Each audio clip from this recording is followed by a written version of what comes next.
right, we are live. Welcome back, everybody, to the Rookzer0 Drawcast. It is July 8th, 2020. It is the viewer submission day. Submissions. I feel like when I say viewer submission, it's like everybody has to sub or submit to whatever we're doing, which isn't what I want it to sound like. Popped out that chat. I want it to be viewer submissions. Please submit your work, ideas, and we will draw it. That's the actual idea. I'm gonna have to figure out a way to say that better. How is everybody today? All right, we're in the Discord chat, hanging out. Got the YouTube chat going. You slept for 16 hours. That is amazing. I think I slept for maybe 6 hours last night, which was not terrible, not great, but it was all right. Just a cardboard box. Welcome to the Discord chat. We got Brian. We got Jonas in here today. Should be a good day. Oh, and there's $20. Thank you. I appreciate the tip. Thank you very much, Brian. I did do those. And now I got to do 20 more. So, for those of you who do not know the format, today is the viewer submissions day. And what we're going to do is people can suggest things that we draw. We are in the Discord chat. The Patreons are welcome to join the Aggie.io software we're using. I'm going to do some curls today. And if we do get tipped, I do push-ups for the tips. Today I'm going to do curls, I guess. But if I draw a skull on accident, I got to do curls or push-ups. 3, 4, 5, 6. What is the other ones? If I mislabel the race of the thing we're drawing, if I call a kobold a goblin, got to do push-ups. If I use the wrong name for someone in the chat, got to use push-ups. All trying to better myself in art as well as in exercise. I think I lost count again. I can't talk and exercise at the same time. I think that's 12. 17, 18, 19, 20. Boom. All right. Put those down. Let's get to arting. I'm excited today. I've been doing commissions all week, which I really like doing. Don't get me wrong. I like doing them, but it's nice to do free doodly art. It's just different. It's a different thing that I like doing. So, yeah. Tomorrow we'll be back on the commission train, trying to save up some money, upgrade the office, get things going. So yeah, pretty good. How are you doing today?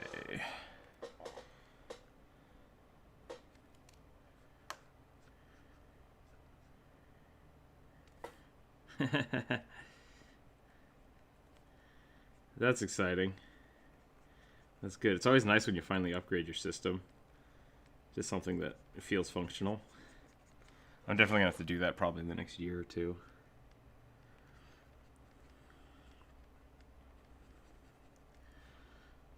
It should work, yeah. Yeah, mine's about 5 years old. I've upgraded the memory and the video card since I got it. But I'm pretty hard on my computers with all the Photoshop and the video editing and 3D modeling, rendering. Oh man, I've burnt out so many video cards rendering things. Whew.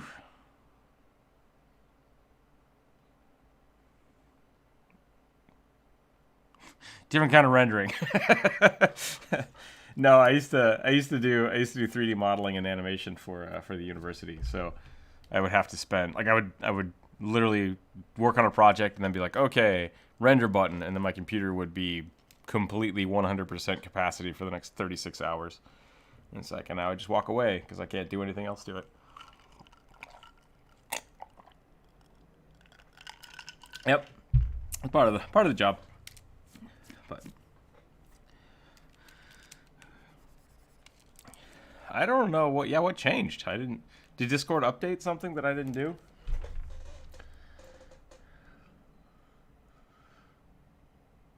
Mm-hmm.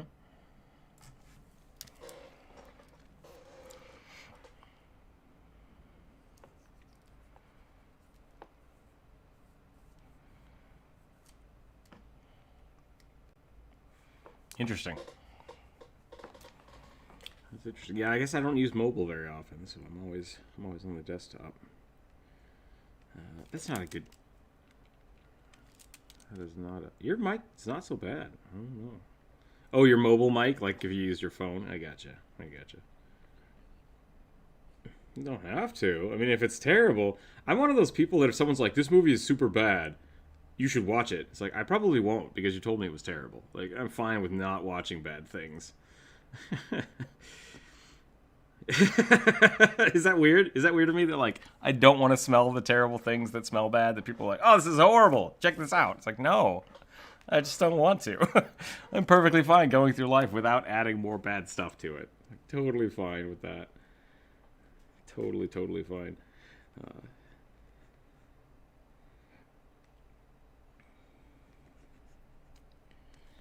Gotcha.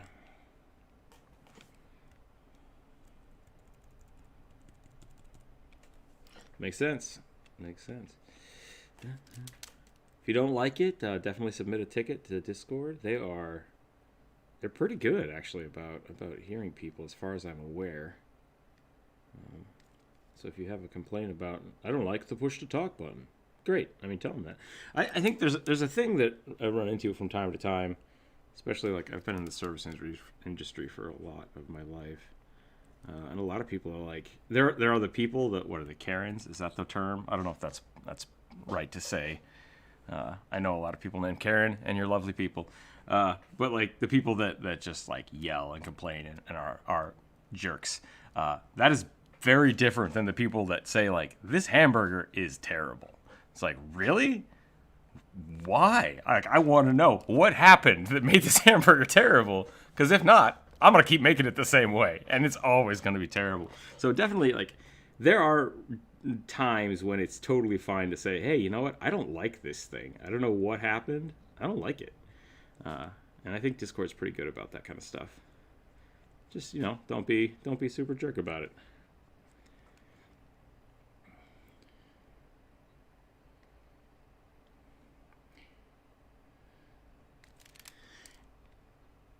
Yeah, see, I think you can definitely not be that way, and it's a big thing. It's all about attitude. It's all about attitude, because if you just jump down someone's throat, like especially if you're like jumping down a server's throat for the food being bad, it's like they didn't make your food bad. Definitely tell them, hey, this isn't great. I don't know what's up, but this is not my favorite thing. And then if they tell you, I'm sorry, that's just the way it is. Can I get you something else? Just say yes or no. That's it. It doesn't have to be a huge thing. You don't have to talk to a manager. And for the most part, the people I've run into that act that way are really just out to act that way. Like it has nothing to do with the food. So shame on those people. Yeah, it's just a power trip thing. So I don't think a lot of people like that. Please feel free. And this goes to everything in life. If you feel like there needs to be critique, or you need to say that something is bad, say it. Say it in a way that is polite. Excuse me, I don't like this. I don't know. Yeah, that's fine too. I mean, like, that's the other thing, is there's a lot of people that... See, that might not be the the right way to do that. That might not be the polite way. Definitely hashtag don't start a revolution. Maybe do, but not because I told you to. Definitely not because I told you to. If no, that is not what I said at all. Call your senator. If you have a problem with the government, call your senator. Be very polite. That's all I have to say. That's how a revolution should start.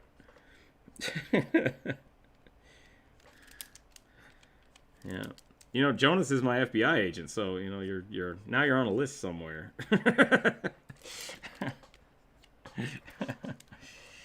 I'm sorry. Yeah, bone construction. How to build a bone golem. FBI watch list. Just Cardboard, you were saying something?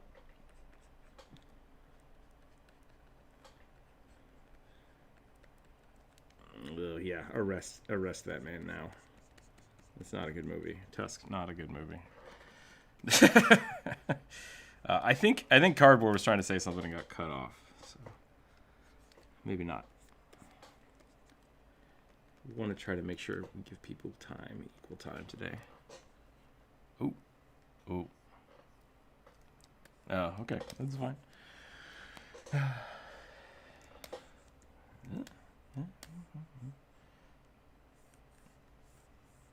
Hold on a second. I gotta do this. I would prefer if we don't yell over each other. Yeah, there's definitely a thing we can work on in the chat. Nope. How did that happen? Is anyone else seeing this? Like, that's not how that tool works at all. That was bizarre.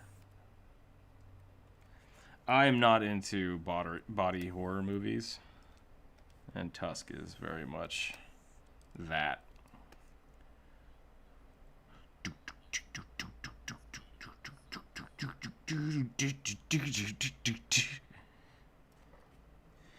Also a body horror movie. Not into it. not into that kind of stuff. So, which oddly, yeah, I mean, like, there's a big difference in my mind between like monstrous creatures, like the Fly movie, still weird body horror, but in a different way.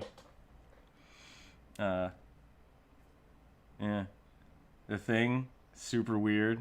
Still dig it. Tusk, Saw, Human Centipede, not my thing. Just not my thing. I think there's, yeah. I mean, all of those movies just aren't my jam.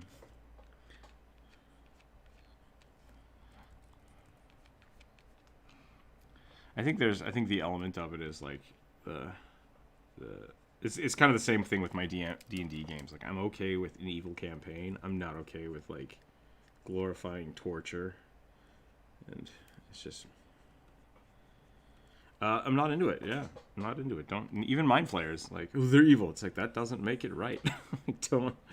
It's not cool. So if that's what your characters do in the game, great. You know, I'm not gonna have a fun time.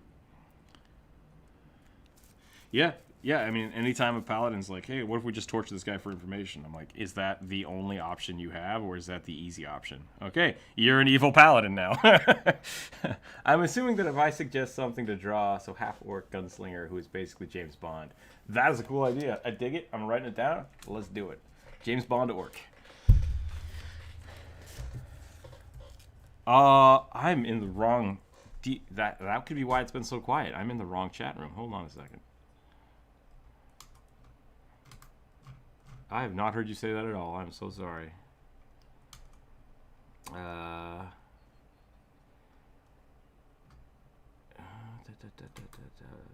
Sorry, bad connection. Most people seem to have a lot of ability to tell the difference between information and complaint. Yeah, informing a problem is helpful. Complaining to a manager is not going to get you anywhere. Exactly, yeah. As the submissive... Mr. Apple. Actually, most of the times I've noticed that if someone complains to a manager, if they are not, like, 100% justified about it, it usually just goes bad for the the customer. It's like, hello, yes, my server just spit in my face. Then they would fire the server. But if it's like, this server brought me spaghetti and it is cold, why didn't you just have the server get you more spaghetti? Like, that was the simplest, fastest solution, and nobody got hurt. Why are we talking to a manager about it? What kind of stream was it today? Yes, Mr. Apples. It is indeed the viewer submissions day. I need to make sure I'm saying that right. Jonas, I don't see what the submission was. What are we talking about?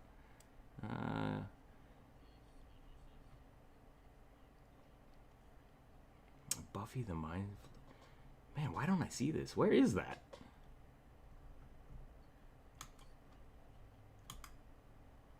Oh, jeez. Jeez. Okay, so buff mind flayer. That's why you're drawing a mind flayer. I gotcha. Buff mind flayer. I'm on top of it today. Don't worry about it. Orc bond. Hell yeah. Hell yeah, we got a list. Okay, goodbye. I don't know what I was drawing here. Some kind of goblin.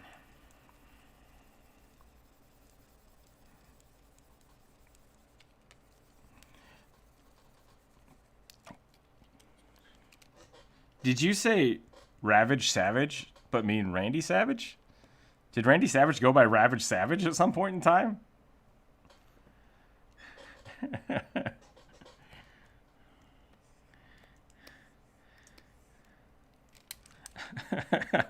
Macho Man Ravage Savage. That sounds pretty good.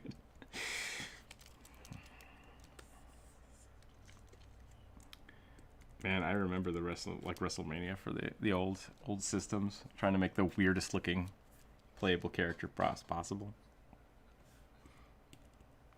Oh man, all of them had masks and long hair. The Undertaker, maybe? Did he have a mask?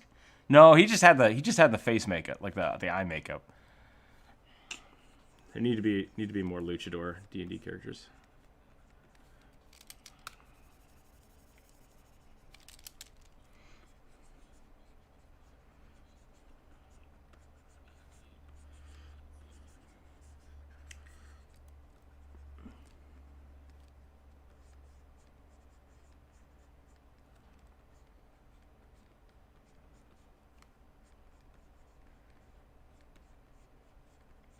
Well, you know a lot more about wrestling than I do. I think I only really know the memes. I know The Rock. No idea what that means. The Rock and Sock. Is that like a team up? Is that a Rock team up? I have a really high level of respect for wrestlers and luchadors. Just never was really into it. Beyond the theatrics of it. I knew a few guys in high school that were not professional. What's the opposite? Amateur wrestlers. They had an amateur wrestling ring in our town. It was pretty fun.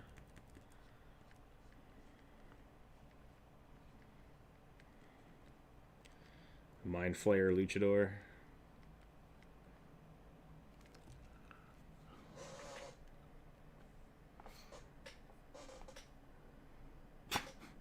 That is two actions you cannot do on the same turn.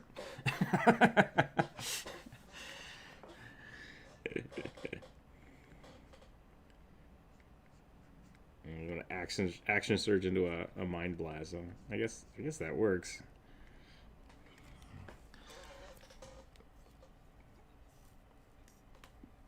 Boom!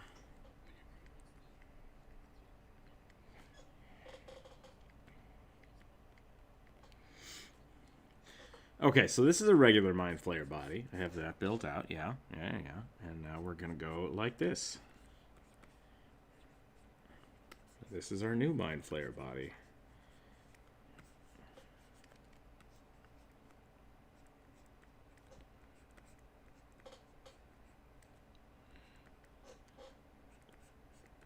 One.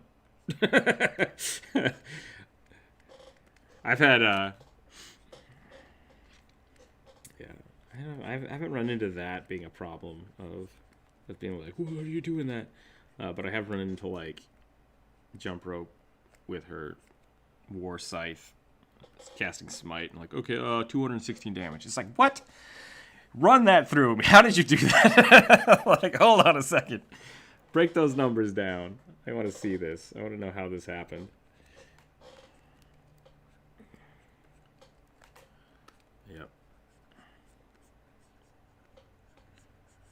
Yep. Yeah, part of the game. I've played other things like what is it? Not Command and Conquer. What's the other one? Civilizations? Yeah. I'm not good at Civ. I've not played it a lot, and the few times I have played it, it's usually like 35 minutes of me waiting, which just turns into me drawing stuff. And then all of a sudden, it's like, it's your turn. I do 2 clicks, and then it's like, okay, now it's Kevin's turn. He's going to take 25 minutes. And I'm like, what are you doing for 25 minutes? Like, I don't get... Well, no, even on that, because you still have to wait until everybody is done. So I'll finish my turn, like, instantaneously and then have to wait. It's just like... Yep, just do something else.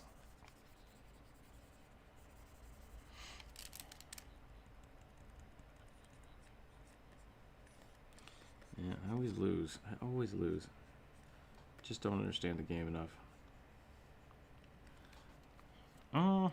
I'm gonna do this. Yep. Action economy. Yeah, we're gonna go like that. We're gonna go super beef. We're gonna go like Venom levels of beef here.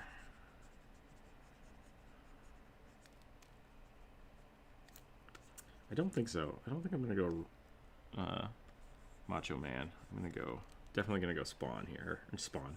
Venom. Same difference, but not really at all. Totally different. I just want to do a little Todd McFarlane here, and it'll be fine.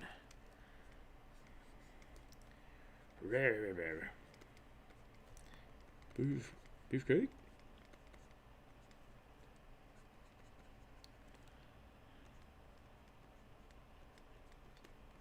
Well, congrats and welcome to the stream. Give the Mind Flayer hammer made out of living brown bear. What? It's a hammer that is a bear? Or is it like... Yeah. Is it just a bear holding onto a stick? Is that what it is? I don't know how it's made out of a living bear. Or...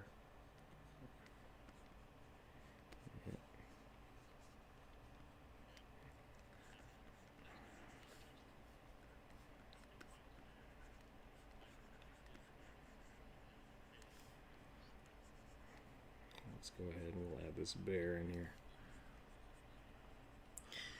Now, if you have a bear on a stick and you attack with the bear, do you do damage, or does the bear then have to roll damage? And then the bear gets its multi-attack as you swing it? That's what I think that's what I would rule. You swing the stick, and then the bear gets its multi-attack. Okay, how do Mind Flayers do? I think Mind Flayers do with yellow glowy eyes. We'll do that.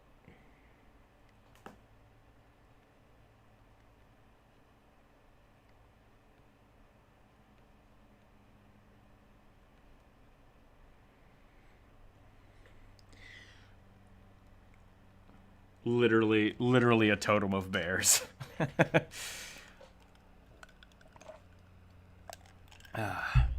I'm a barbarian of the totem bears. You mean you're a bear totem barbarian? No. I am a barbarian with a totem of bears.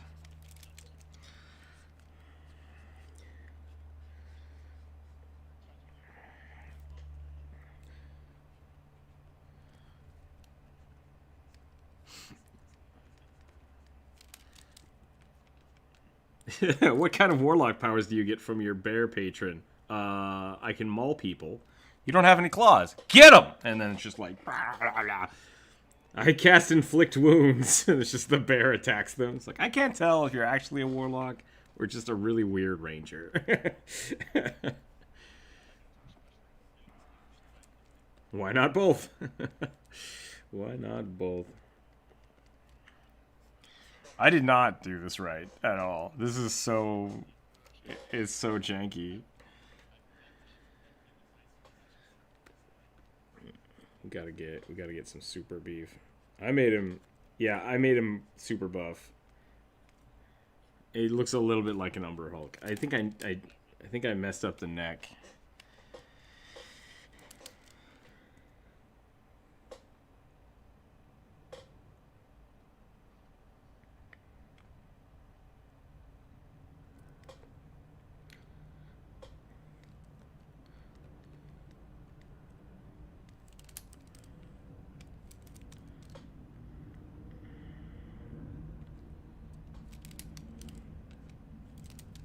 I don't think anybody was arguing that they're bad. I think Umber Hulks are great. In fact, I made the last video about Umber Hulks.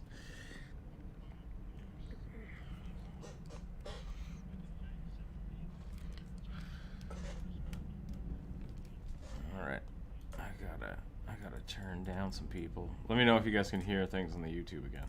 I'm gonna turn down my headphones. I think. Oh well, shame on you. No, I'm kidding. It's fine. You don't have to.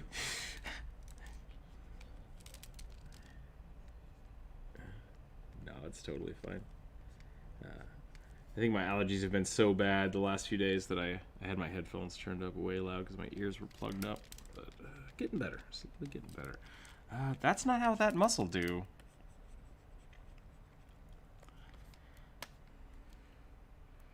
How about a Winter Fae or a Furbolg Barbarian? I dig it. Winter Fae. I'm writing that one down. Corvus, cool idea. I dig it. Like winter-themed things. And I like Faes, so that will be good. We'll do that.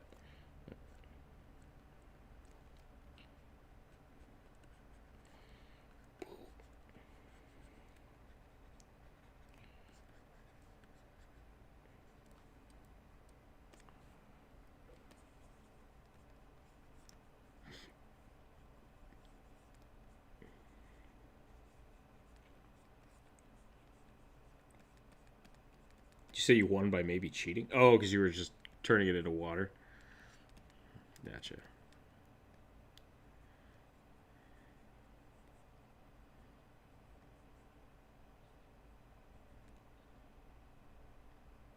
Yep.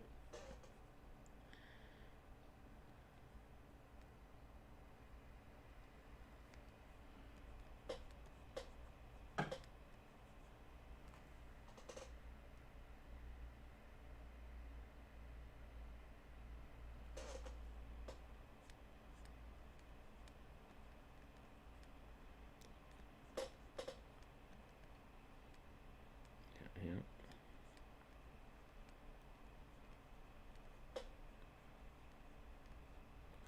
Is that what I did wrong? Okay, I think I figured it out. I did some extra sketching, and I think I know what's up here.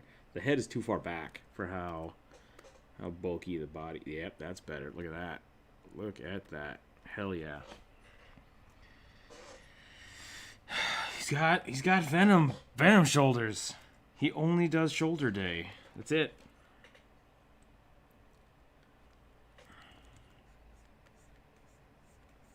Yeah, that's it. That's it. He's got those Back boobs, I think is what they call them. No, I don't know what the hell they call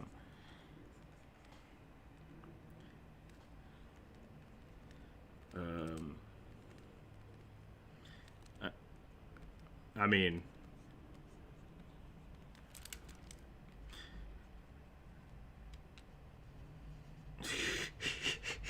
I don't.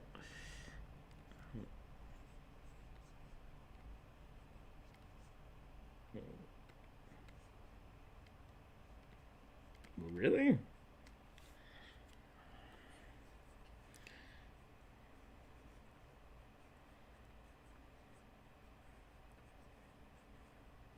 Yep. See, so every time a mind flayer goes out and thinks, "Oh, I'm such a weakling," this guy does like 1,000 push-ups. So he's the collective beef of all the mind flayers, and then they all think to themselves, "Yeah, super buff," and then that's it. So this is this is the one guy that's just at the gym all the time. So everybody knows what being beefy's like. There goes Buffy the mind flayer. Don't look directly at him.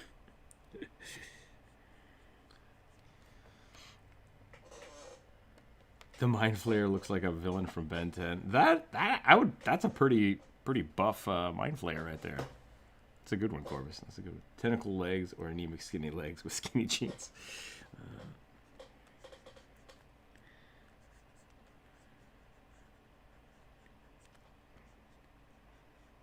Oh yeah, he does his simple morning routine, and it like makes him super buff.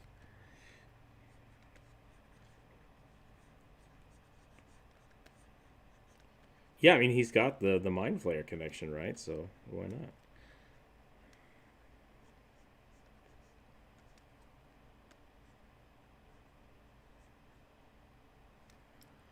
Okay, and then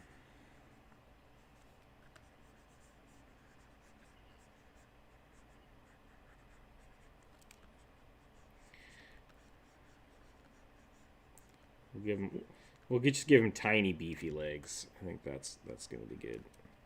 Give him tiny beef legs.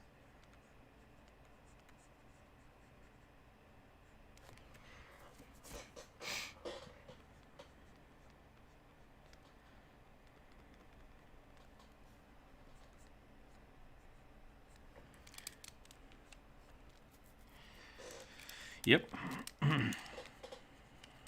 skipping leg light. You gotta have that. You gotta have that booty. You gotta have that Armstrong booty.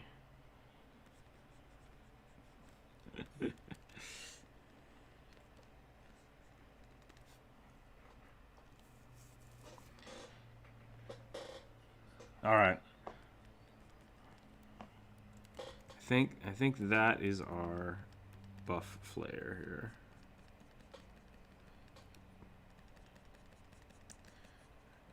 I bet yours probably looks more detailed and better volumed. Yep, a little bit.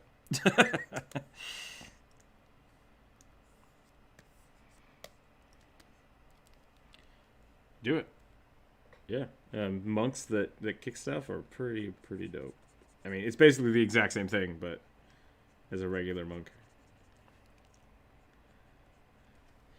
It's a centaur without arms, so he just has to kick things 4 times. I would totally allow a monk centaur that had, like, massive kick. Pop, pop, pop, pop.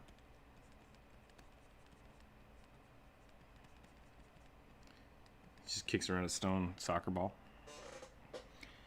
Okay, let's get... Where does soccer come from? Where does the term soccer come from? Well, Thank you, Jonas. That was very helpful. I'm good.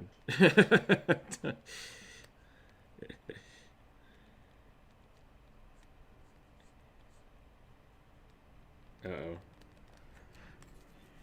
Is it English? Nope, I don't like the golf invention stories. There's too many of them. And they're usually just like, oh, and then I knocked a guy's head into a hole. Ha ha ha ha ha ha. Yep. Yep. Yep, it is. That's why I've decided not to allow the golf jokes. All right. Anyways. Jeez. All right. Drama. I smell drama. Can I come in? Let me come in.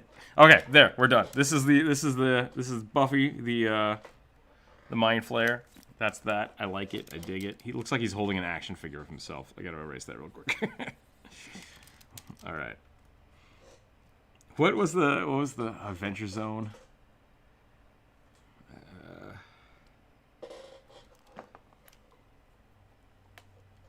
Come at me, Rob. All right. Orc James Bond. Ooh, this will be good. This will be a good one. Let's see if I can do the James Bond pose. And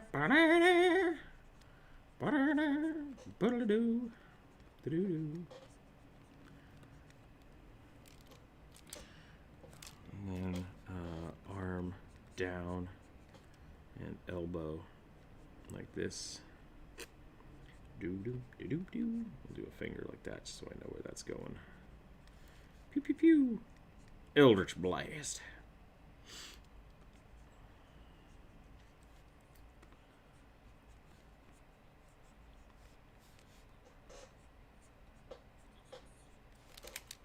Ford? Yeah, absolutely.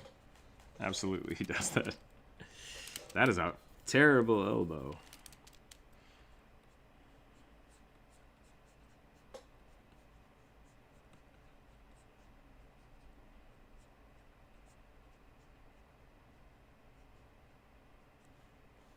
Bazam, that's an interesting choice. I'm a big fan of screaming the name of the spell you're casting. Actually, that's not true. I don't think I've ever done that. I might have done that. Fireball! I did not ask how big the room was. I said I cast Fireball. It's my favorite.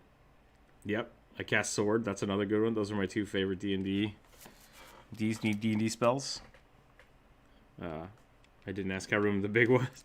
Didn't ask her. You know, I thought Thunderwave was going to be great, and it has failed me too many times. I made that Dragoon, and I was like, yeah, I'll jump into the middle of a whole bunch of people, and then boom! And it has never worked. So it's like, I just gave up on it. And now I have Now I have magic missile instead.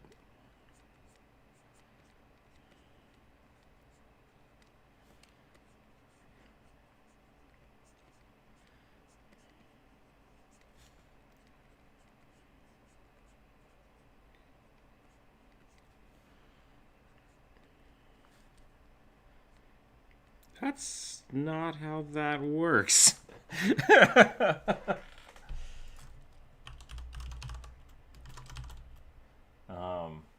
Did you like electrocute them all?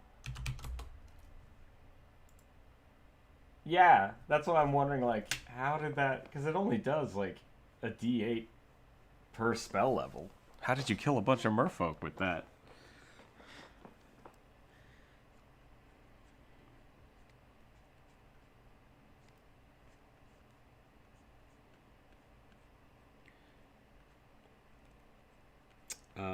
I do. Okay. So they're weak to it, if that's your argument. That's 2d8.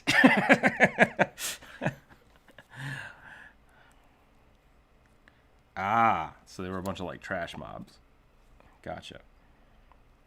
Sorry, I don't want to belittle your game.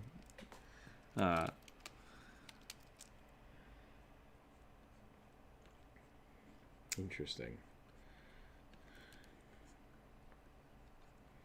But it killed the merfolk. Why didn't it kill your teammates? Okay. Sorry. Like I said, I don't want to belittle your rules of cool. I just want to understand the situation because that sounds correct. I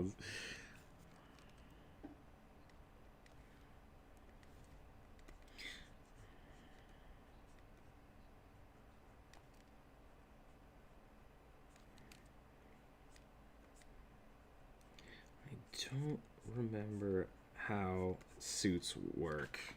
Dang it. Let's get James Bond. James Bond.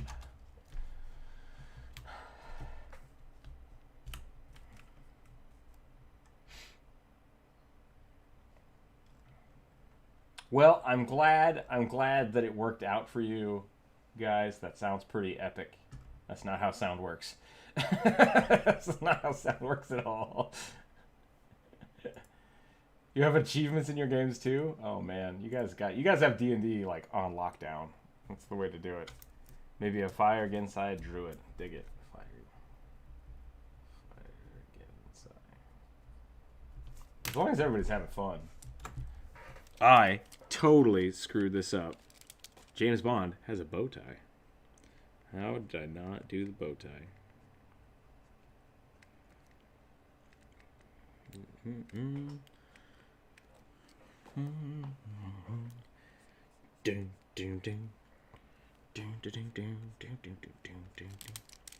That's not right. That's not the right.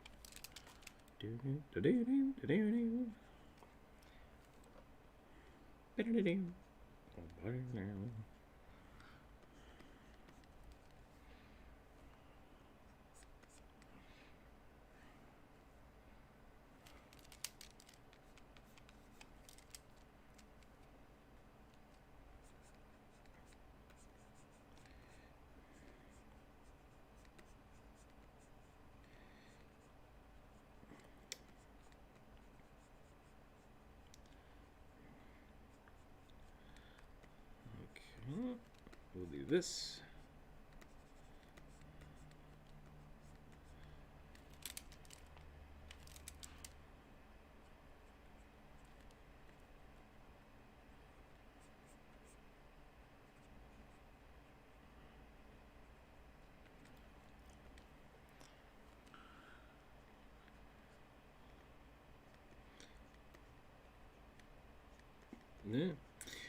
Yeah, definitely don't attack the card caps, especially with once again. So yeah, Thunderwave I always feel like is really good for the pushback and not good for the damage.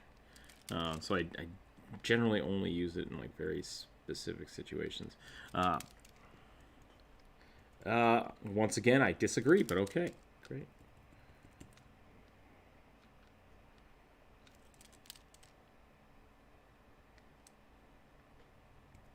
That's not how orc teeth work.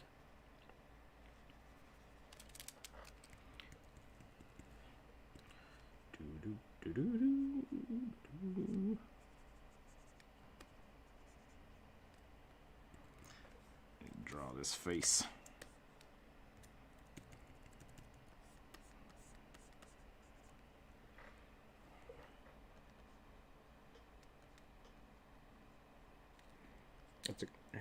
That's a good use. Yep, that's my experience when everybody just succeeds on their saving throw, and you're like, well, cool.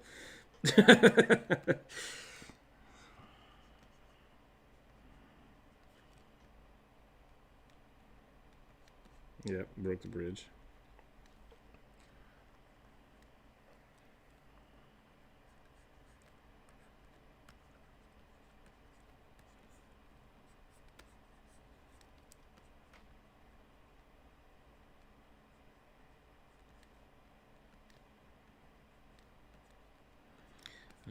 So I didn't want to interrupt.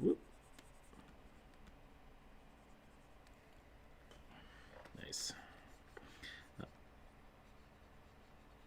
Yeah, the bumbling fool that gets lucky is D&D's synopsis. So I didn't want to interrupt you there because that was a good story, but something I've been trying to figure out how to say for just general rule chat. If you do have a D&D story that is about a campaign you did, or like an anecdote from one of your games, try to keep them concise, because when people tell stories on the stream in the Discord, I basically have to go silent on the YouTube channel, which is a bummer to the YouTube chat. So and that Goldtooth, that's not something that you're the only person that has done. It happens a lot. So I've been trying to all week figure out, like, how do I tell people to, like, keep it short, just because. Oh, yeah, absolutely, Andreas is guilty of this. I think everybody's done it at one point in time or another. I just have been trying all week to figure it out. And I think that's what it is. Even Jonas, yeah. So if you do have a cool story you want to share with us, or a character you want to talk about, just make sure you're trying to keep it as concise as possible.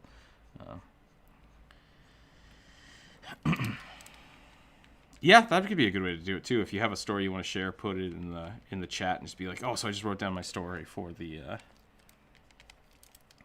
Well, I don't want to tell people to shut up. I think it's great. I like hearing the stories. It's just I have to be quiet on YouTube, and that's a bummer. So, yeah, Orc James Bond just has like a Desert Eagle. I only use the biggest guns. Yeah, no, that was a cool story. I like it. Using Thunderwave to break a bridge is pretty funny. I guess you weren't trying to break the bridge, but that was the outcome of it, which I think is pretty funny.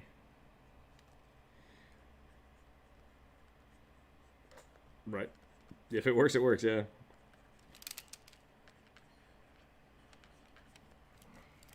I think I made this a half-orc James Bond, which I guess isn't too bad. Go ahead. Most kills you ever got in a game.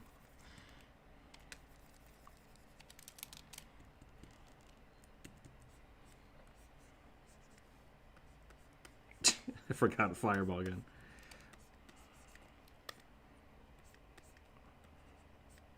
Fireball gun sounds like a pretty fun thing.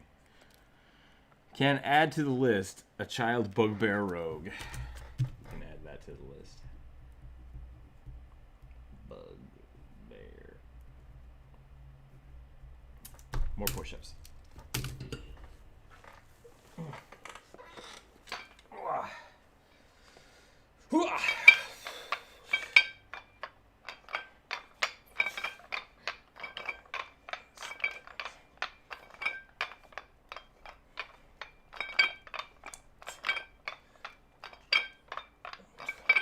That's semantics. That's not a real argument.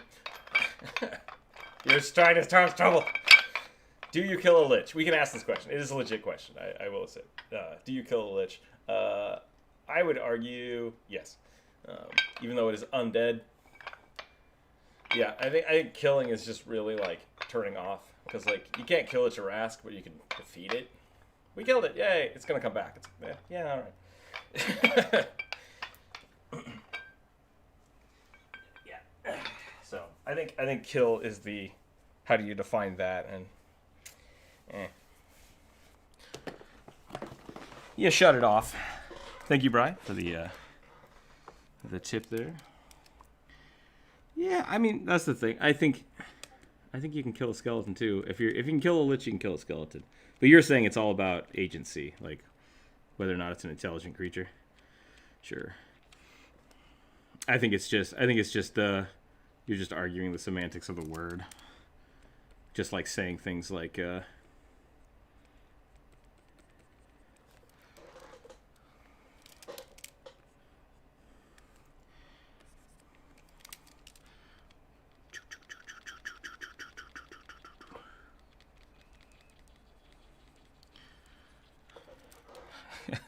what was the I saw a meme the other day that someone posted on one of the Facebook groups that was like, what the hell was it?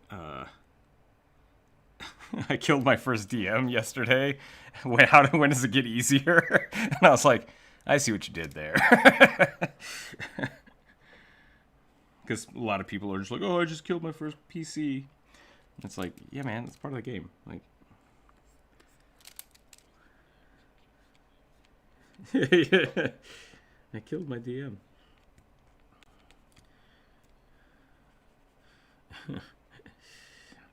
Yep, that's what all mothers are afraid of, and why you're not allowed to. So we were playing D&D last night, and we accidentally sacrificed all the players to the devil, and now we summoned Cthulhu.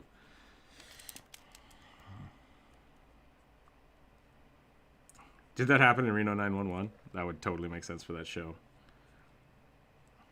Oh, that was with...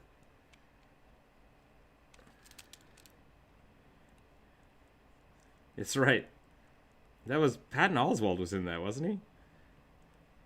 Yeah, I think he was. I think he was the cleric. I've seen that clip.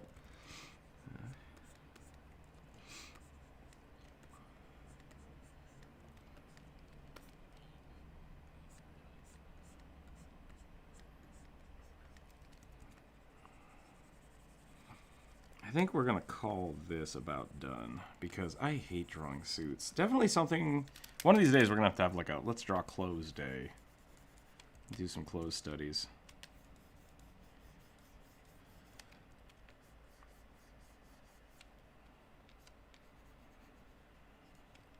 Yeah, Reddit horror stories. The weird things that we all like to read.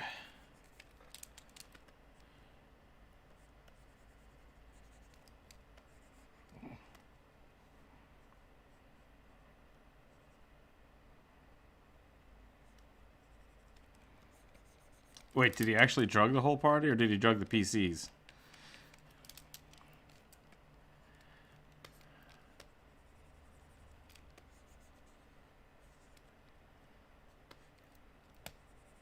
Okay.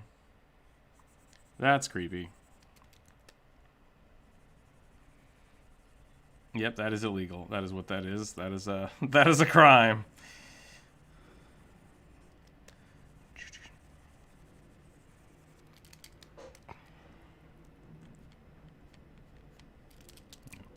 Yep, super illegal. Don't do things illegal while you're playing D&D. Like, it's not cool, you know.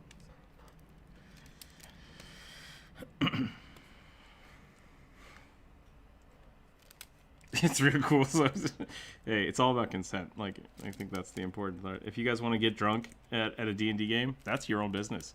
Don't spike the punch without telling people. That's not cool. That's not how D&D should work.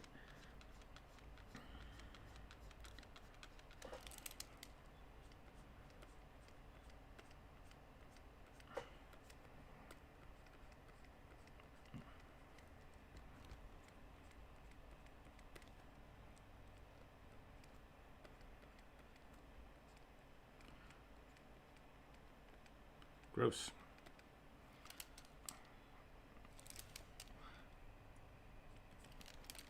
Yep.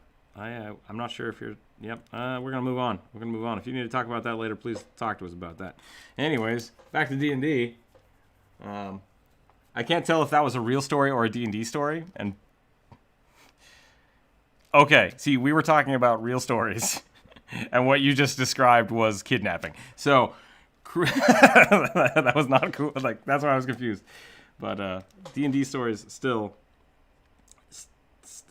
yeah. Yeah, if your DM basically drugs you, please call the police. Please call the police. Don't let that guy DM for you anymore. That person DM for you anymore. It could be anybody. Now, if a big bad evil guy in game drugs your party, that is different. That's fine. They are still breaking the law in the fantasy world, but that's kind of the point. You know, they're supposed to. Yeah. So that is my point being. Please be safe when you play D&D. Play D&D with people you trust. Let's not belittle people being and doing bad things. So definitely be safe out there, everybody. Did you draw James Bond without pants? Is that what you did? Oh, you're still over here. There we go. That's pretty good. That's a pretty good James Bond right there. That is a big revolver, by the way.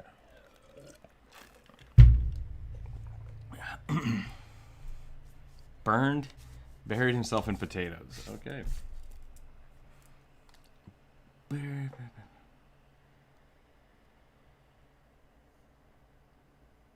Beholder Goblin? Do you actually want to suggest that? Didn't we do that last time? I'm pretty sure we've done that already.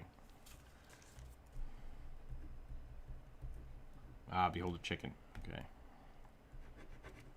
Nope, I have not.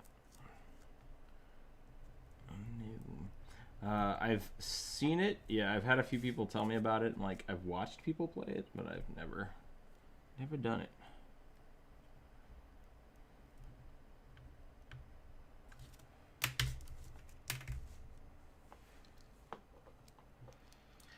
Yeah, I don't know, man. I don't play games with a lot of drug introductions, so definitely a weird time. If you're playing Vampire the Masquerade and someone offers you fake drugs, maybe just, don't do that part of the role-playing experience.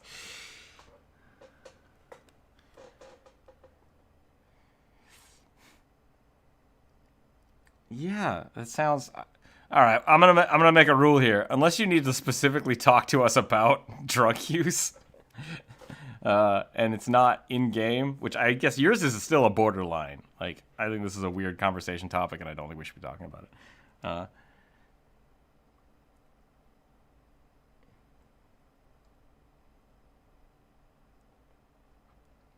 Yeah.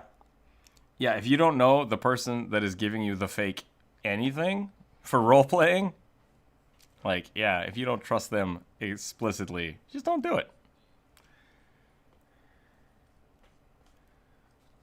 I mean, yeah, I don't think I've ever... I'm kind of one of those weird people. I don't really drink hardly ever.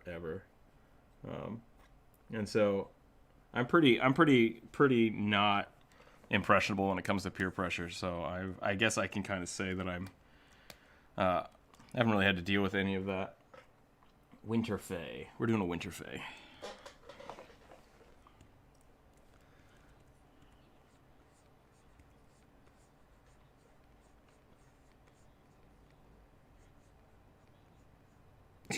Wow.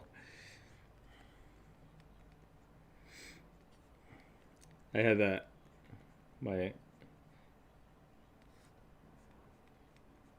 Yep, yeah, that'll happen. Alcoholism is not fun. But so yeah, no, I mean, I'm a big fan of. I live in Washington, so there are a lot of people that like to get high and then play D&D, and I don't like it that often because if people get high, it kind of ruins the experience for other people. I mean, just smoking. It's a comfort thing. I mean, that's the whole thing because you're doing a storytelling experience, yeah. And so it's the same thing with drinking. Like we did one day, we decided to all. This is when I was still in college. We did drunk D&D. We're like, if you die, you take a drink. And we tried doing that. We played for like an hour, and then we were all just drunk. And it's like, this isn't fun. This isn't as fun as just normal D&D. So it really is. Whatever works for your friends is a thing you can do, but it should be a comfort level thing. Yeah, I have enough trouble with people.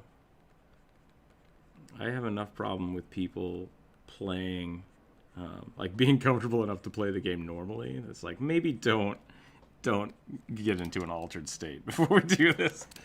We are drawing a winter fae, which I think is a cool idea. Winter fae. So, wait, what? Go ahead. What was your argument for against this? Yeah. Well, it's a. So. Tough crap. I don't care if it's too broad. Yeah. You can literally draw anything. I'm going to draw a humanoid winter fae. Cold. Hunting? I think hunter-ish is the way they are described. The winter court, yeah, maybe more wolfish than vegetative. Yeah, cruel. Red caps, I think. Santa Claus is part of the winter court. Yeah. That's from the Dresden books, by the way. I don't know if that's actually in real lore, but it could be. Who knows? The Dresden books are pretty good. I'm a big fan of those, if you haven't.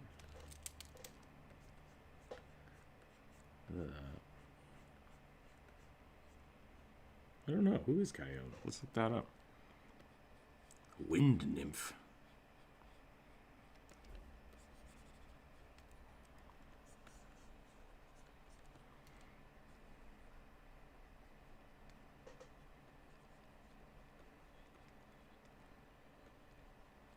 That sounds pretty dope.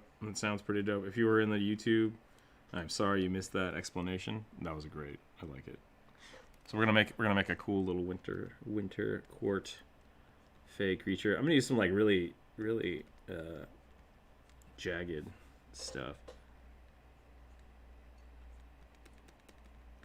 Nope, that's too angular. I made them too angular. There we go. That's better. Maybe that's not the right chin. Maybe we should go pointier. I think pointier might be better. And I don't know if I made it too jaggedy. Too jaggedy. There we go. Yeah, sorry we got real there for a minute, everybody.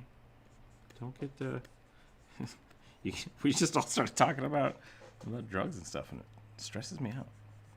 So, stresses me out.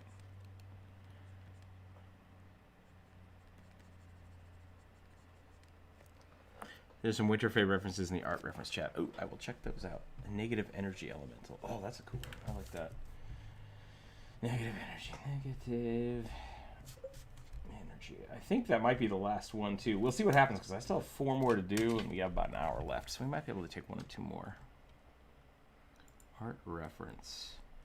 Yeah, there's an interesting thing. Yeah, those are all great. I love those. Course posted those. There's this interesting thing that I have to deal with, which I don't think many other people have to deal with. So I don't mind talking about it, but I also don't expect there to be like, oh, here's a bunch of things you can do to fix it. It's not something I'm like asking for help about. It's just something I have to deal with. When we talk about stuff here on the stream, we talk about fantasy games and role playing a lot, and so it's hard for me to sometimes decide: is this person like talking about something in a fantasy game, or are they talking about something that happened in real life? And should I be concerned about it? Like that's the problem. So when people start talking about like, yeah, exactly. Like, and I think some people just, don't get heard sometimes. And so they come here and they're like, I just need someone to listen to my stories. And it's like, that's great. Like that's a perfect place to do this. But at the same time, it's like I need to make sure that I am supporting people who need support and basically trying to weed out people that are attention seeking, which I don't. And I can't do that actively. So So definitely, if you ever need to talk about something and you don't have an outlet, that's what the Discord is kind of for. Maybe not on stream, but please don't feel like you can't talk to us if you need to talk to us. I'm not a grief counselor. I'm not. I can definitely get you numbers or hotlines if you need to talk to somebody. I want this to be a safe place for people to come and talk and vent and hang out and have a good time. So, and I think art is a great way to express those kind of feelings sometimes. And sometimes, you know, you get out some of your weird demons through through art. So if I ever do ask you, like, hey, are you doing all right? Like, I'm a little concerned about what you were talking about. That, you know, you can tell me, like, you know, no, it was just all fantasy, something I was working through. That's fine. But if you need to talk about it, yeah, it was a lot of weird drug drinking talk, and so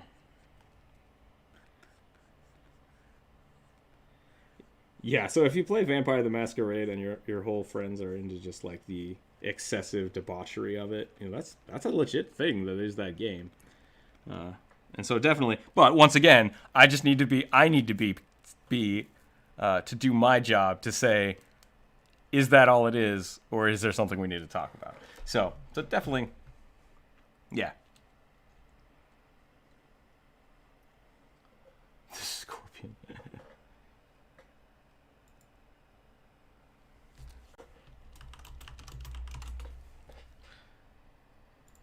Put that there. Let me put that. We got Sierra in the group here. We got Gold Tooth still. I meet people in real life.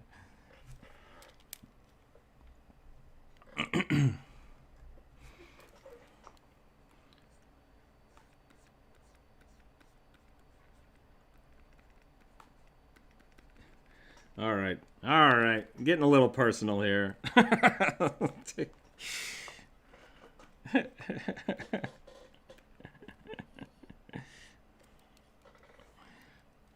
No, it is. It is a personal attack, and Jonas, or dang it, that's push-ups. Andreas, you're just poking the bear.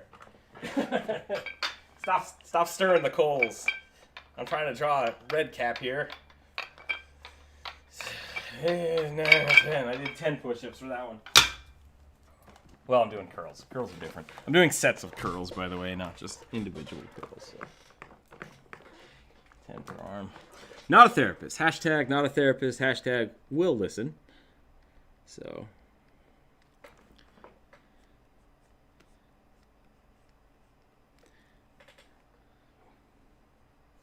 Yeah, we're on a weird discussion today. We're in the like super RP heavy part of D&D where things get a little gray. It's like wait, what? Yeah. See, nah, inappropriate. Inappropriate, not appropriate at all.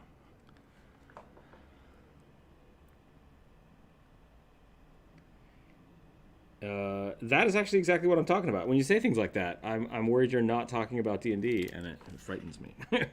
So please.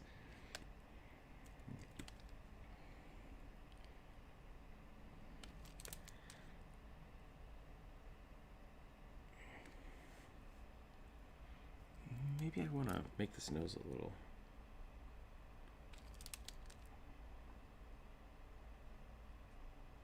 Yeah, see, not into it. But definitely something to talk about with your party.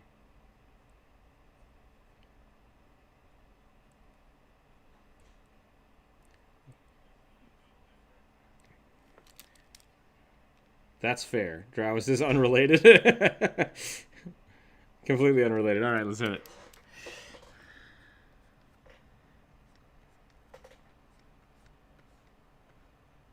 Growing Death Cleric. That's a pretty good one. I'll write that down.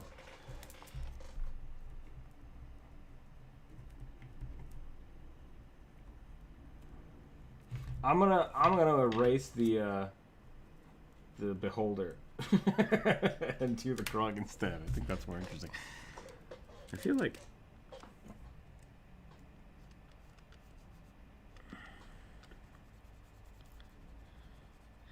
Yeah, I mean, it is. Red cap, hell yeah.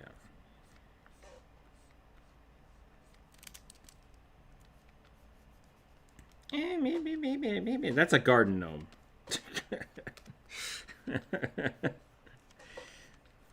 It's just Jonas.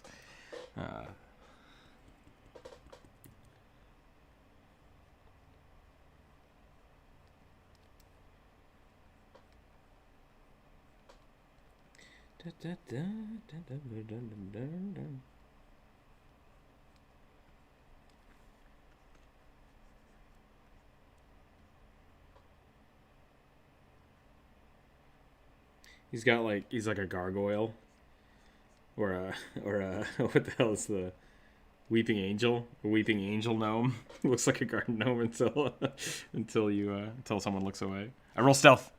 Where'd the gnome go? I like negative.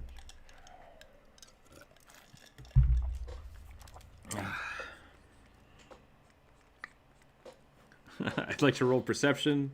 That would actually be really cool, yeah. Like, I want to figure out where the light sources are coming from. Okay, I'm gonna roll stealth to see if I can just douse them. The gnome is gone. You just need what, silence spell and quicken spell or whatever. Let's see.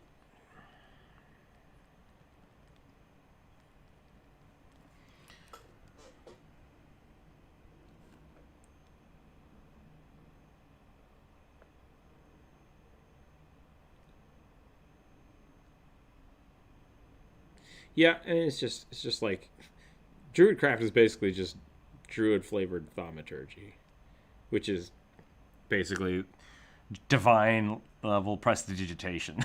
like they're all the same spell. So I think those are definitely good uses of it, putting lights out and stuff. I think a lot of people don't worry about that, but a lot of people don't worry about lighting either. I've had a few fights in pitch darkness with characters that don't have dark vision. They're not fun. They're really frustrating for a lot of people, but they can be fun. They can be fun if you do them right.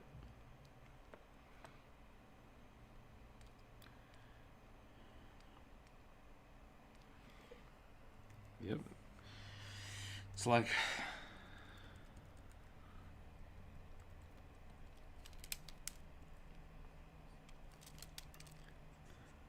They have the...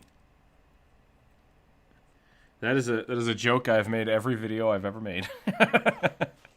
I'm right there with you. Right there with you.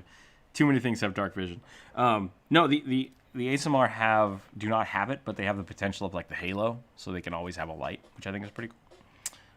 I think you can actually take dark vision, but it replaces something that you have. I can't remember. I have to look it up. I'd have to look it up. I think that's it, though. I think that's my red cap. I kind of want to do some more.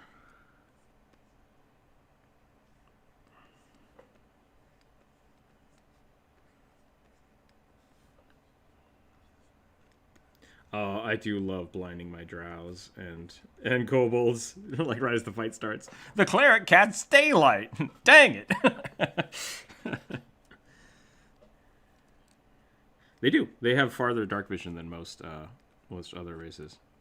5th edition is lazy when it comes to vision. So we're talking about different kind of light settings and vision. So like with Pathfinder, again, I think there's a difference between like low light vision, dark vision, and then dark vision extending out to different ranges. Some of them have 60 feet, some of them have 120 feet. I think kobolds and drow nobles have 120 feet. I'm not sure about that. In Pathfinder? Yeah. I think they do. Yeah, so basically any creature that lives solely in darkness, like you can have dark vision and you'd have low light sensitivity, and then there is, yeah, and then with if you have the extended range on your dark vision, you have like the penalties for like lights. You get blinded and stuff. Is it only up to 60 feet?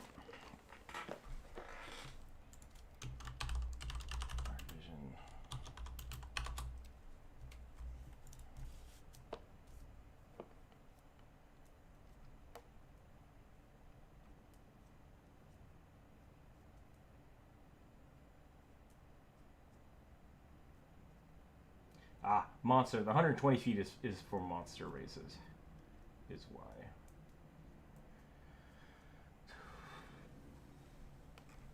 They have the monster feats. That's the difference. So, like, let me look up Umber Hulks.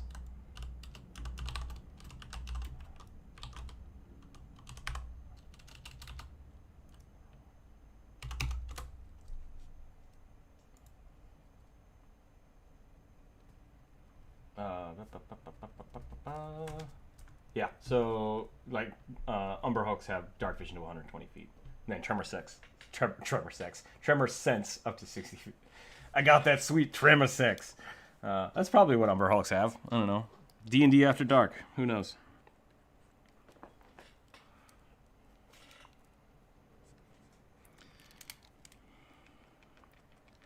Oh, that's gonna be a weird video. Rookzer0. What the hell is wrong with me today? Bleh. Maybe I'm the one that shouldn't be drinking and and D&D.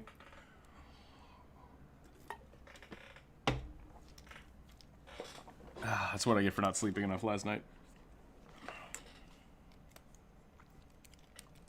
Superior dark vision might be what it's called.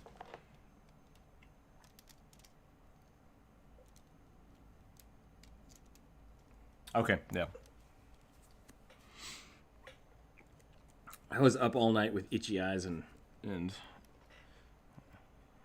yeah, I gotta go get some allergy medicine after this today. 'Cause I'm out of it, and I need it. I need those sweet allergy pills. But there it is. I think that's my frosty red cap. Frosty red cap. I like it. I'm gonna give him a little frosted red cap. That does sound. Is that the next beer coaster I need to make? Is the frosted red cap? Maybe that's another beer that will show up in the in the next video. Yeah. I'll put that sticker on. What was it? I found a really nice. I have a weird. I don't have a weird obsession. I have a regular obsession with glass bottles. Like I like them. I like glass bottles. I don't go out of my way to buy them, but if I see one at a thrift store, it's just like, ooh, I would pay $2 for that. $5, and I'll just walk away. That's outrageous. I'm not paying more than $1.50 for this.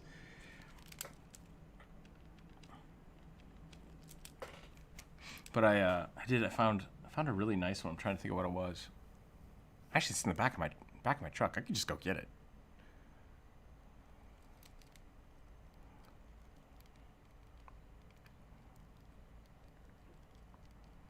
Nope, that is not me at all. You know nothing about me. I am. You have bottles from Bulgaria? Let me look at this. Oh yeah, those are cool. You know, I'm not a big fan of because those don't look like glass. Like that's the thing. They look like that is an eagle. Yeah.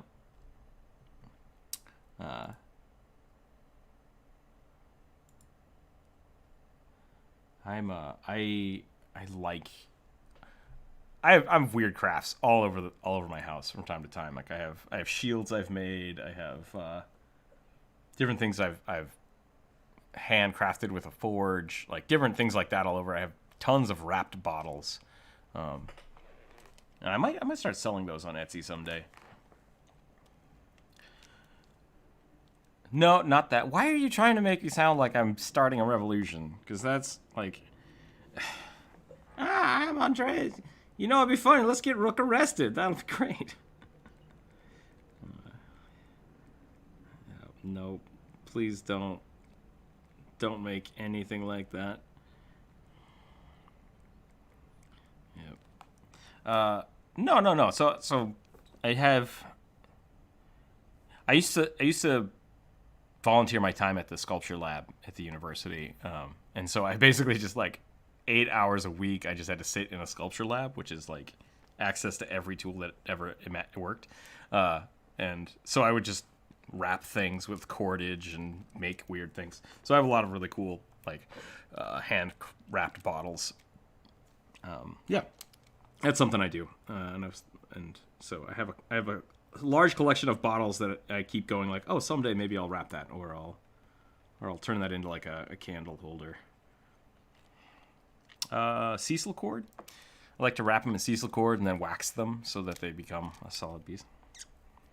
And it's just a type of rope. It's just a natural, organic rope. Yeah. But it makes it look like a pirate bottle. Yeah. So there's some cool bottles I have saved aside for that, and I have not done that yet. But another one of those weird things. Also, they make really great like D&D props. You know, you have people come over and you put up a nice cord wrapped bottle and light some candles. It looks pretty cool. Yep. That's how I do it.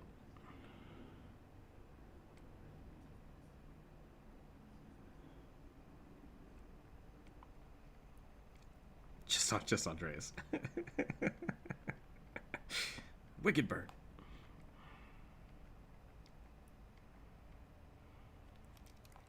Da-da.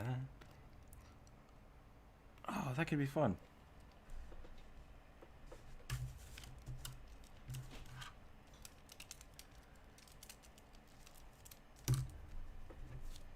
Fire against eye. Well, what I would say to that is if people want to invite their siblings, friends, they need to be aware of that stuff. Like if you're doing things that, I guess I don't really try to do things that I wouldn't do around other people. I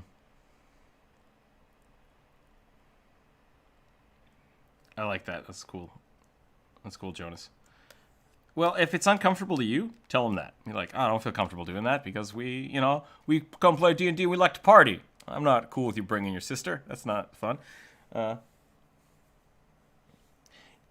Yeah, so if it's your buddy's house, if it's your buddy, those are two things you need to talk about. This is a thing with D&D. If you are uncomfortable with something, or like people inviting extra people, you need to A, tell them, and then B, tell your DM, and C, tell the person who's hosting. Usually is the DM, but it's not always the case. So, and that's the thing. If it's more important that you invite the person, then maybe you act a little different when they do that.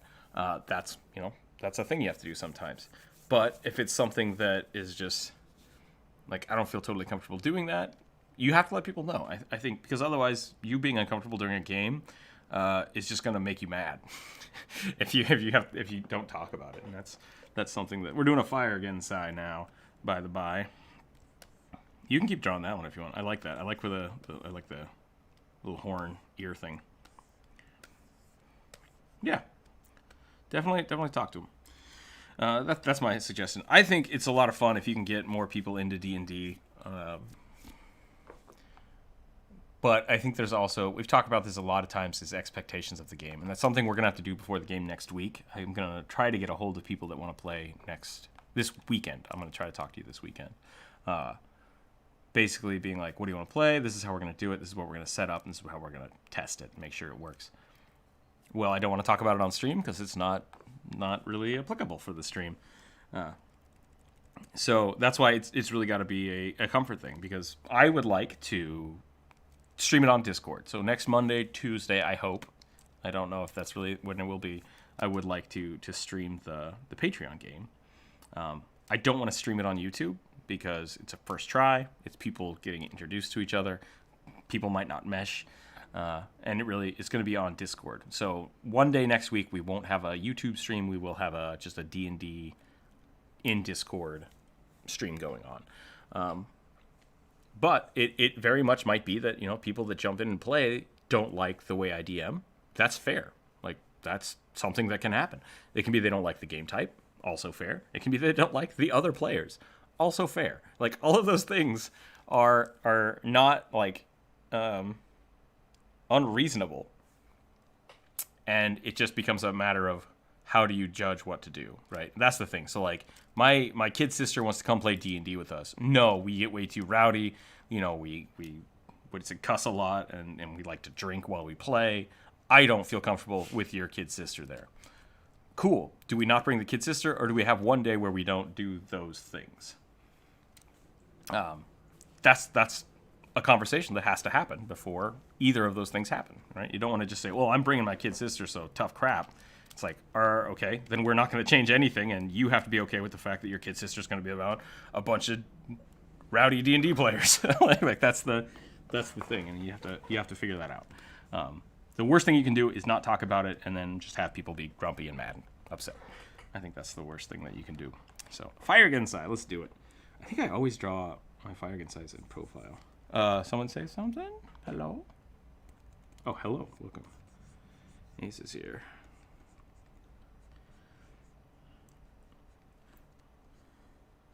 I think I always draw female fire again side for some reason.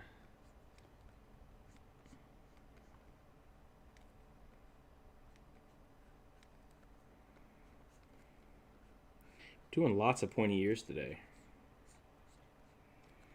Lots of pointy ears. You fixed it? Oh, good. Okay, yeah. I saw... We have some great art going on in the Discord. If you're not a member of the Discord, please... I am not in the YouTube chat. Oh, darn it. Darn it! Luis, welcome. Kobold Shadow Sorcerer, if you like. I like that idea. Kobold Shadow Sorcerer. I almost took a picture of one of my figures... I have some of those little like posable action figures just to like show you like some ways to maybe try the legs different, but you kind of figured it out. So I didn't end up doing that.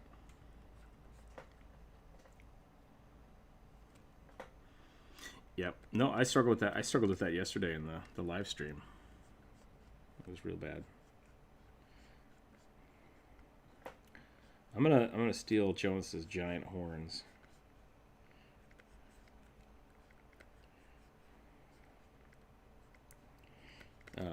I like those like thick horns you were drawing before, so I'm gonna try to steal some of those. I'm just because I liked that idea and I'm gonna do it. I've stolen the idea. I'm just gonna use it. Straight up gonna use it. I'm not gonna pay you any money for it. I'm not going to write down this was Jonas's horn idea. I'm just taking it. There's nothing you can do about it. But no, so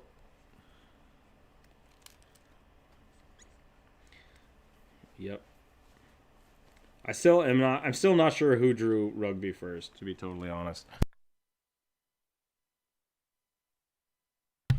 I think I drew something, you drew something, and then I drew it again, and then you drew it again, and then I drew it again. And somewhere along the way, Rugby just showed up.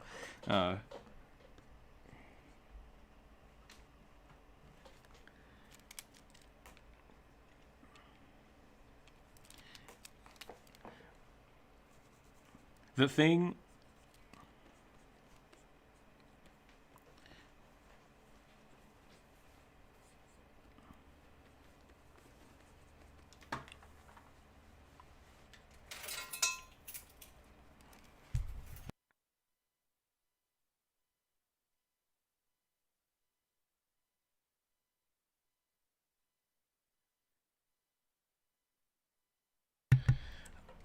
I think you're right. I think the thing I stole from Jonas was this nose. So I saw you draw like a weird animal nose, and I was like, that is the coolest way to draw a nose, and I had to draw it, and then that kind of slowly turned into Rugby. I don't know. It was a cool thing that I'd never drawn that way, and I wanted to try it, and I did it. I liked it. So let's go ahead and do that. I like these big horn ideas. That's something different. That's what I was trying to do, but better. Let's do some of this. Let's get this going.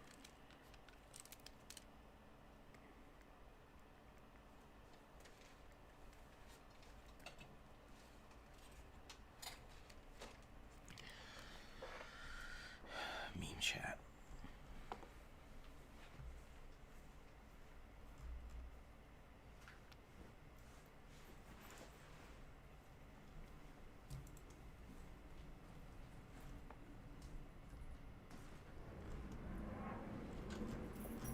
Bye.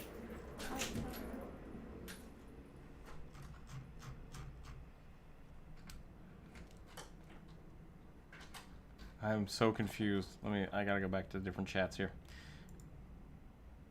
Big face jug.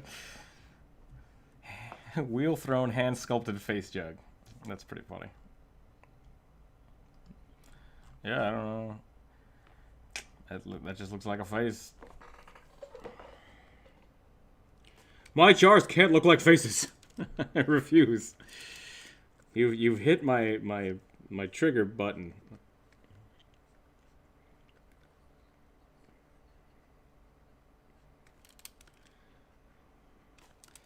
Hey, that's it. We found. What was it? The skull from Raiders of the Lost Ark? Not Raiders of the Lost Ark. Temple of Doom. No. Temple of Doom.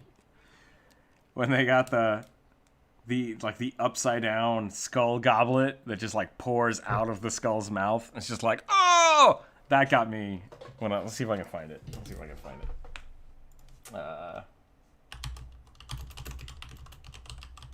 Nope.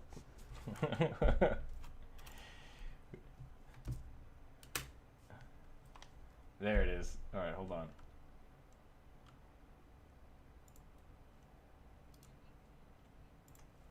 This was produced by the Disney Corporation. And that's not true. That's not true. What is that Universal Studio? Who made Temple of Doom? That was Disney, wasn't it?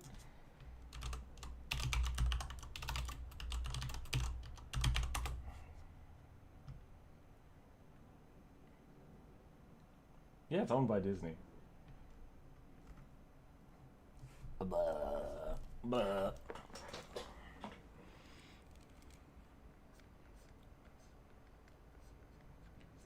Like your own mascot, or nice.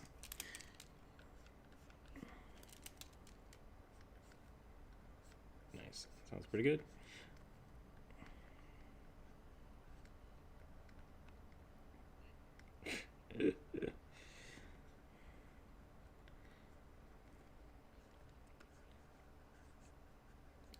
I don't know if that's cute or derogatory.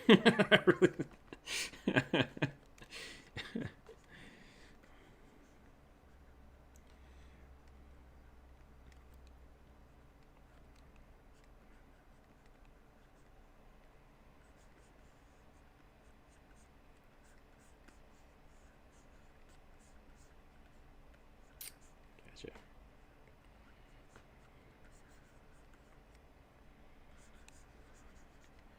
What are you talking about? What are you talking about?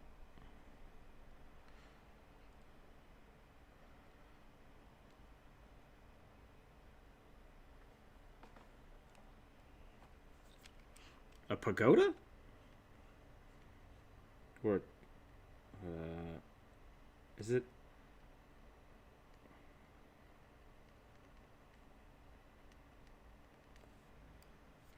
At will. Wild shape at will.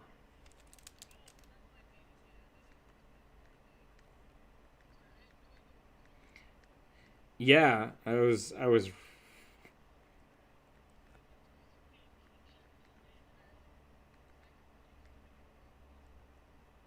Yeah, I had to stop for a second. I'm like, what did I draw? Yeah, Tori.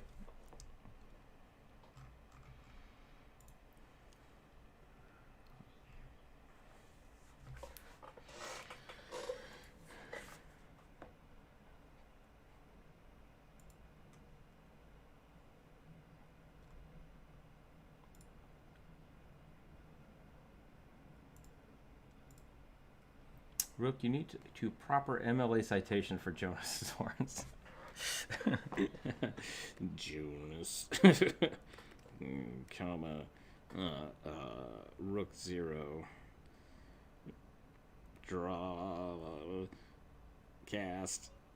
Episode. Something.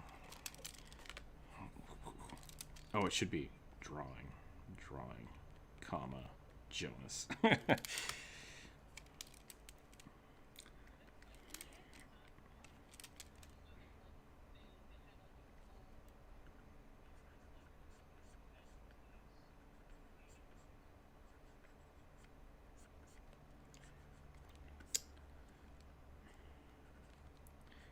What the hell are you talking about?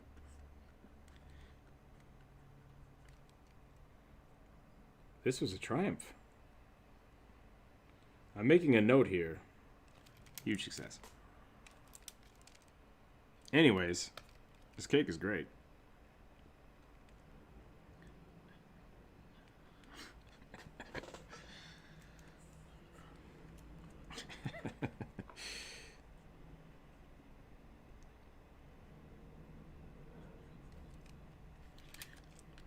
Why not?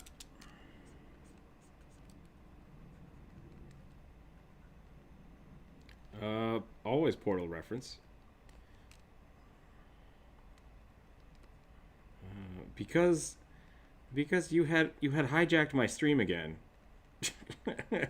And so I was just saying whatever the hell I felt like saying to fill time until I was allowed to talk again. So yes. Yep.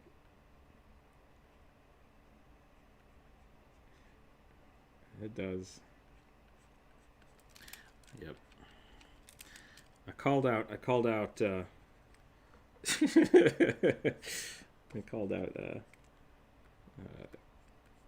Andreas and Goldtooth about telling long stories, but that's something I think we all need to kind of work with. That's excessive. I don't need to smack anybody. You just start long conversations and then won't stop. What color is that? Oh, it's a blue. Oh, you sure it's a blue color? Because I think it's... No, I'm pretty sure it's... I think it's a red color. Red color's probably the better. You know, I like blue. Blue's good, but I think blue could be better. And, you know, actually, red is a blue in many of the different cultures. Red is a blue. It's like...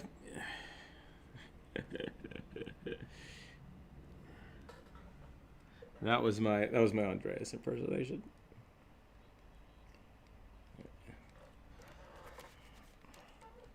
That was not an attack. That was a... because specifically I said I called people out on telling stories too long, and you said, I don't tell stories too long. I just like to start... It's like that exactly proved my point. Like, it's okay. I want to put this out there in the world. God damn it. I'm gonna stop. Andreas is argumentative, which is not necessarily bad, but when you say 3 sentences in me trying to use the one sentence to explain to you that we need to pause, take a moment, it is totally fine for there to be a moment or two of silence. That is totally cool. Let that happen. That was right in the middle of my sentence telling you that it's okay to be quiet. So yes, that is absolutely the thing. So yeah, so what I wanted to get across from that is just we've been talking all week, and I've been talking off screen with a bunch of people about what are we going to do as this thing that we call the D&D Drawcast continues to grow. How are we going to deal with that? How? We're going to switch Andreas to push the talk, but other people get to push the button. That's how it works. No, so really what it is that we need to be more active about seeing who should take hold of the conversation. Like, if someone is addressing someone else, wait until that person responds before you then interject your thoughts to it. Hopefully that will help with basically, we keep over-talking. There's 2 problems we have. One, we talk over people, or because there's a little bit of lag, someone will pause for a second and then someone will try to jump in. Or the other problem is that someone will get excited about a story, which is great, and I want to hear these stories, and then tell a very long-winded story, which then shuts me off from the YouTube. So if we do want to tell a story, give me like the good, juicy meat and potatoes of it so that I can reiterate it to the YouTube chat. Because if you talk for 5 minutes, I can't reiterate any of that to the YouTube chat. Yeah, so that's the 2 things we need to do. We need to talk and pause. And then we need to be comfortable with those pauses. And then we need to be very concise with our stories and really share the cool stuff about it. So those are the things I think we need to work on moving forward. And that's everybody. That's not directed at one person by any means. By any means at all. And if I do... it is directed at you and everyone else that's ever done it. Like, everybody It's not one person. Do not worry about thinking this is. I have to say this because of one person. This is a constant thing we fight for. So, I think it's actually easier for me to tell you the people who do not do it than it is to try to like point fingers, and that's mostly because the people that don't do it just never talk, which is fine. Like that happens. So definitely, yeah. Bry's never interrupted anybody. Yeah. I think you're right. I think you're right. Helos is on that list. It's great. Yeah. So really, it's a community thing. I think that's going to be the first step. Is really, I don't want to have to slam down rules and say like, if you say something, you have to wait 2 seconds or you're banned, right? Like that's not how that should work. I really think it just needs to be, it's etiquette. That's what it is. And we're at a point now where we need to start thinking about that, and that's fine. And that's really another example of, D&D. It's another part of D&D, is learning to let other people talk and let other people tell the story and finding the way to do it in a way that everyone can participate. So, yeah. I think you're a lot better at it than you were. I don't think you're as bad as the first 2 weeks. Yeah, and there's still people that do it pretty pervasively. Yeah.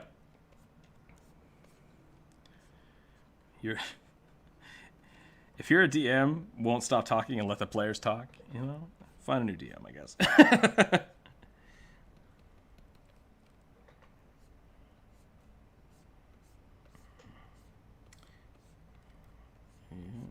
That sounds something you gotta learn.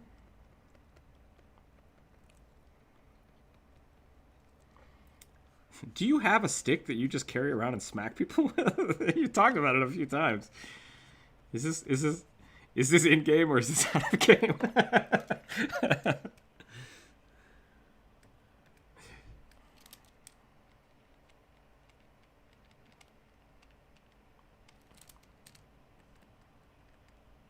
Ugh.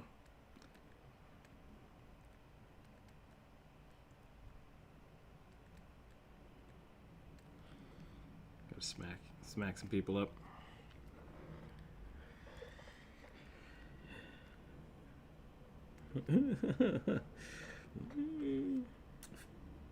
I don't like it. Don't like it at all. You talked over a lot of people. Yeah.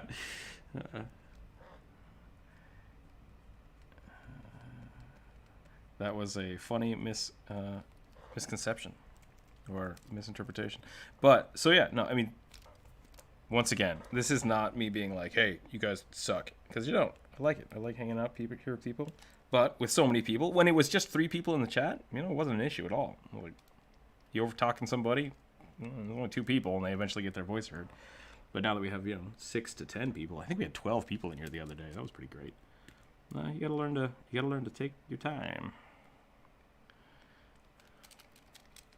Yeah. So really, it's just an etiquette thing, and that's something I like about D&D. Something I like about art in general is you can kind of learn a lot of really good life skills by playing D&D and talking about it. And so there are definitely, I talk a lot when I play D&D. I definitely do. I talk a lot here, but there are a lot of times when I will stop talking because I think, I think some of my other players are better suited to do these things, and they stop and they just stare at me like, why aren't you taking the wheel? And I'm like, 'cause this is your jam. Like, you brought us here. This is your adventure. This is the NPC that your character knows.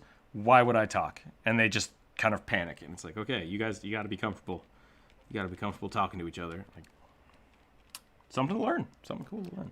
Vampire half-drive Trask. You probably have to kill the entire party. So I think, I really like that about D&D is that you can learn a lot of. I told you we're playing a level 0 campaign. If everybody survives, that's a great day.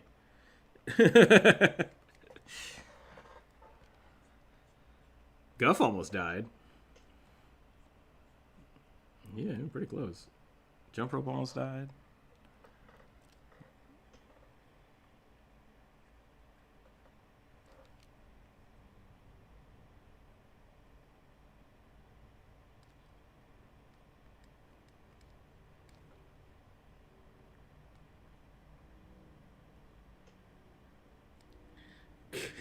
Just an open world D&D game.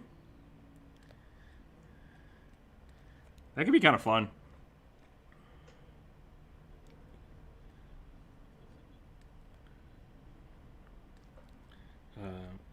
Yeah, I will generally not play D&D with more than 5 people. 5 people is my limit.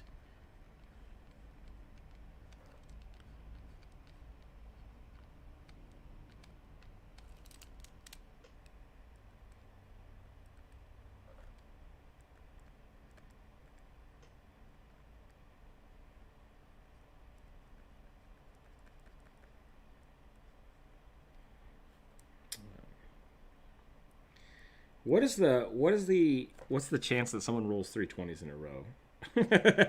I can't remember. It's 20 times 20 times 20, right? Or is it? It's 20 to the 20th to the 20th. I don't remember. Crap. I have done the opposite. I have had a player roll 3 1s and I killed their character. Just straight up.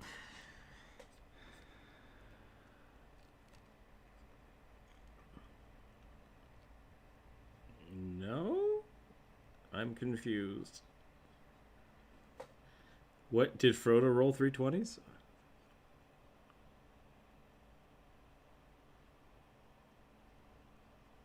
Oh, the lucky perk.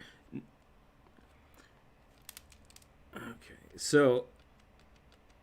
yeah, what was that? That was a very specific Lord of the Rings reference.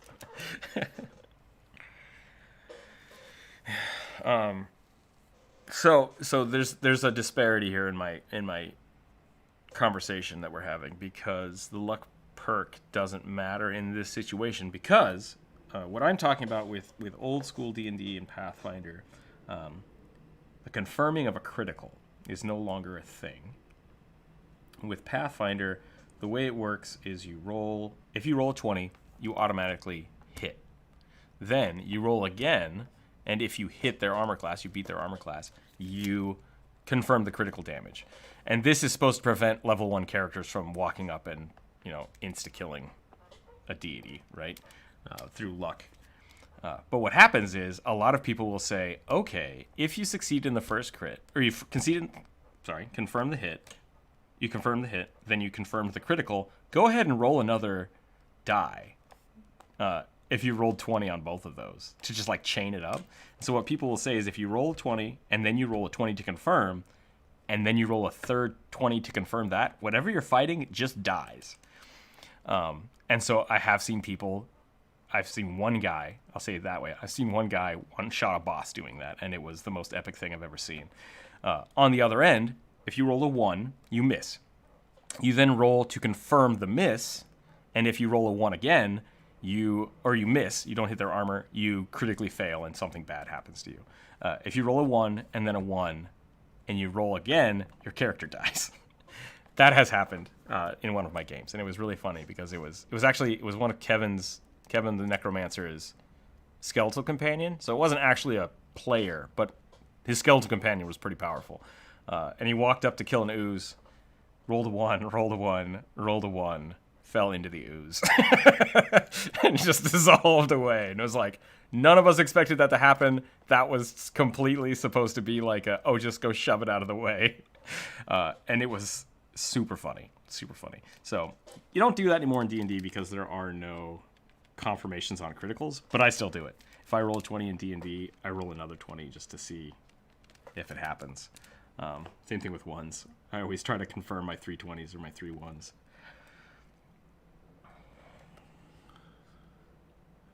I don't know what that means. Why would I hate it?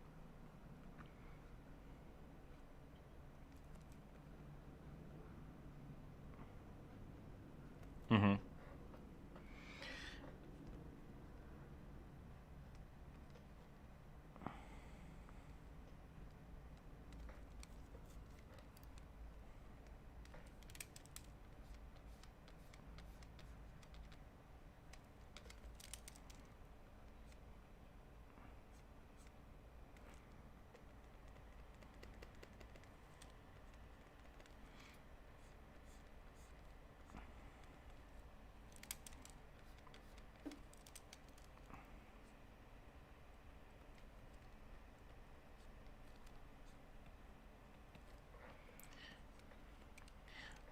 I don't think that works the same way.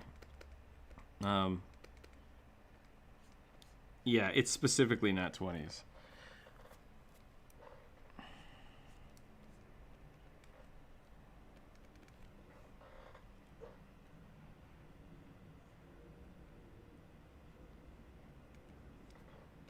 Yeah.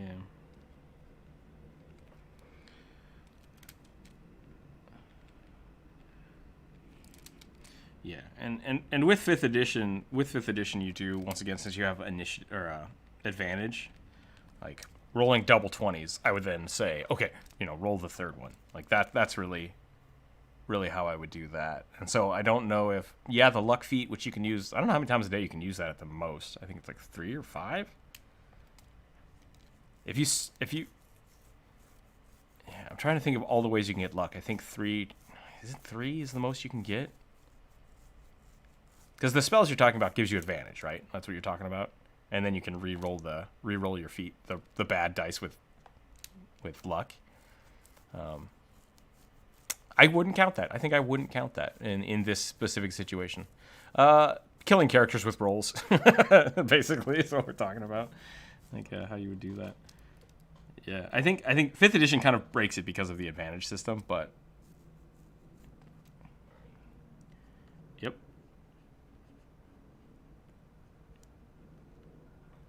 I think. Okay, that's.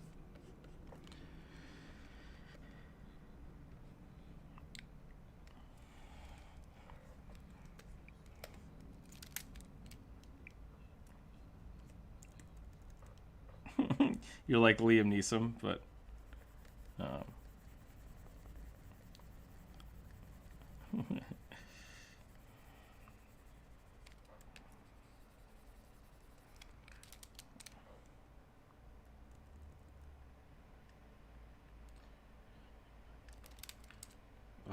Optimism versus feudalism.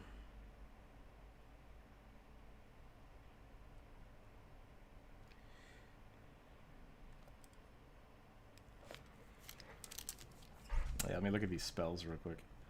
Oh, it's the Zeeb. Yeah, that's an interesting build.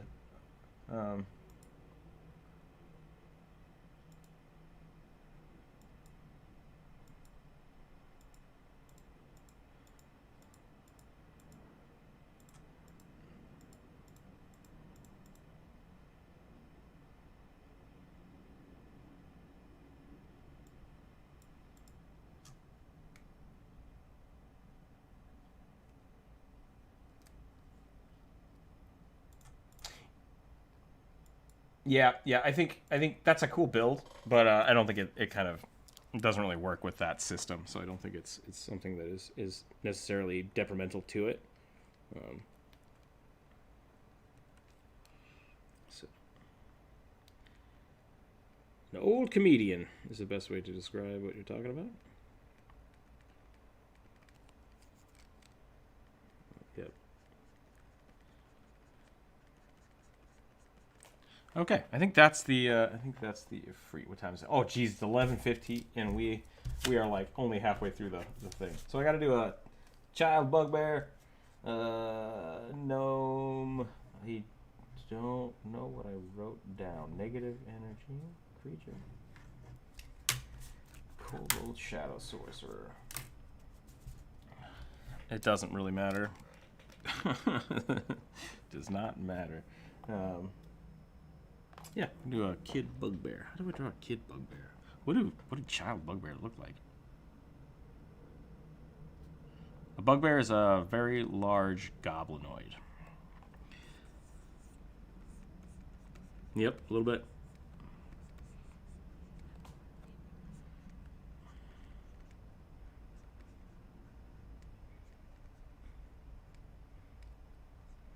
It's a furry goblin.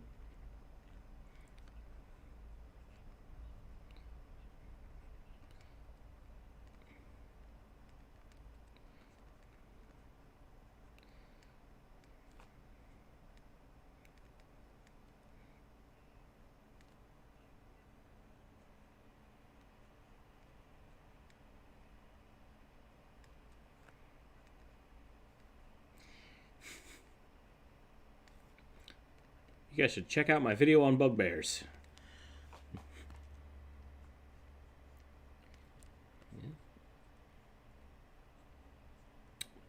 That's not... Yeah, bugbears are super lazy.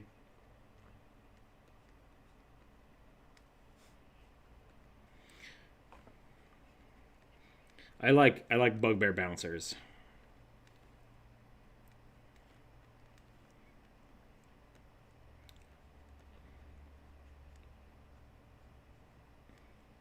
Why did I do 3 eyebrows?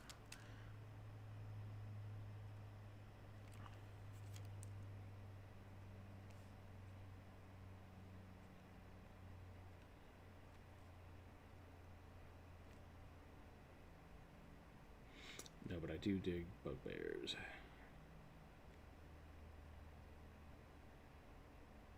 Oh, really?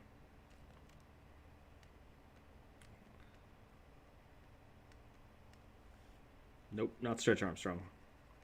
Different Armstrong. Oh, that's a good bugbear kid. Let's do that. Let's just do tiny body. Hasn't developed the buff yet.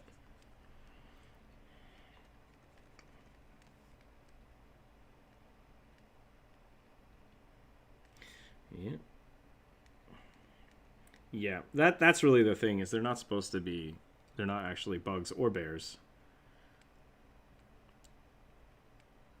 The boog.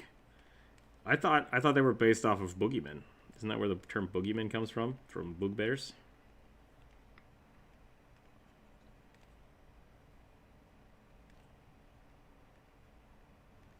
Ah. Oh, okay.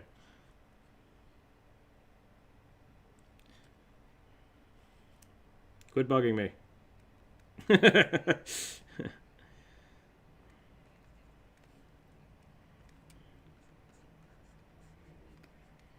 Okay, 3 people. 3 people talking over each other.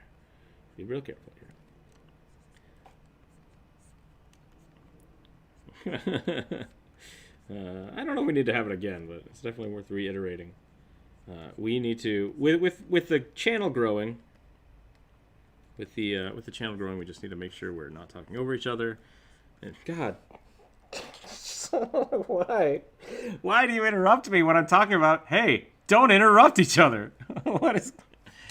Yes. I'm just gonna put you in the quiet zone for a little bit. I'm not gonna do that. I won't do that. Yeah. It is very much, though, that we need to be sure that when we are talking, we are not interrupting people, not changing the subject too dramatically if there's a conversation going on, and that we are basically giving some time. Like, pause, let people talk, and then if you have something cool to add to the conversation, go ahead and add it. We just need to make sure we're doing that, because it is the proper etiquette for large group conversations. Okay, this is actually pretty awesome. I like whatever's going on right now. I need to make this a rogue, though. Tiny, yep. Bugbears age backwards. Yep.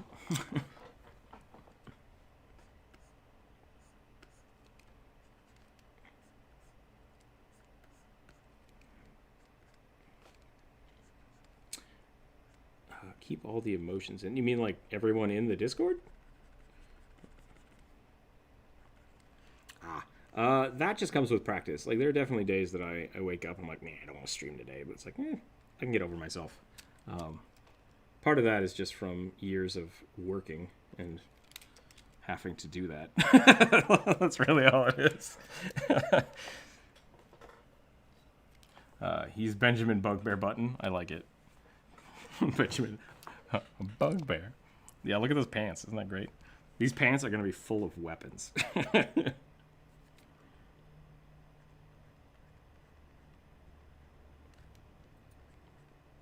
That was not Benjamin Button. I think that was Benjamin Franklin. Benjamin Button. That's why he aged backwards, because he got struck by lightning. I've discovered the cure to The cure for immortality. Oh.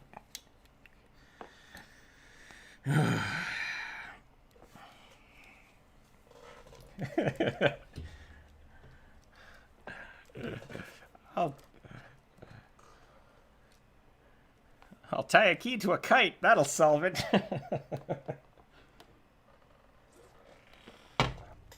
The first time it happens, you're immortal. The second time it happens, you're not immortal. you start growing backwards. I don't know why Benjamin Button sounds like a 20s newsie, but Yeah, that is a lie, by the way. Lightning will absolutely strike the same thing over and over again. That's why lightning rods exist. that's why lightning rods exist.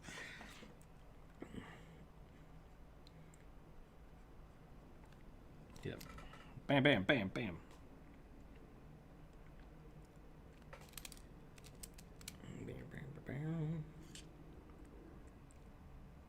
That once again, lightning rods. That's why they exist.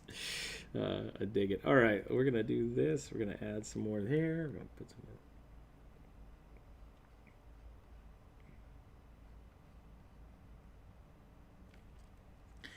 more. Possibly. There's a lot of things out there that can help you with that. He does look like a little old man. Maybe that's okay. Maybe that's all right. I did something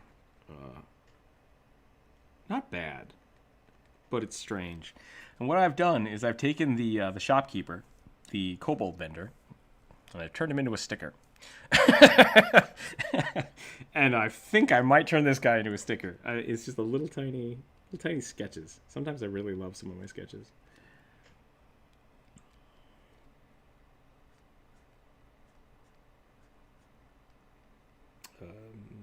Generally, people don't believe things exist until they exist. I mean, like, yeah, especially the scientific discoveries.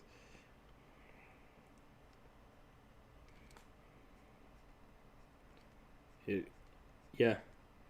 I mean, before the light bulb was invented, people weren't like, man, why aren't light bulbs invented yet?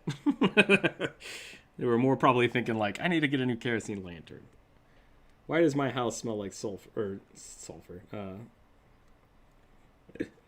I need more tallow. I need more soot everywhere. Oddly enough, I think it's kind of interesting that they used to pump kerosene into houses, which was kind of cool.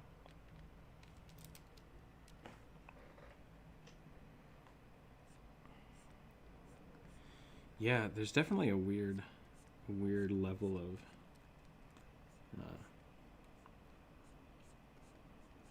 yeah, right.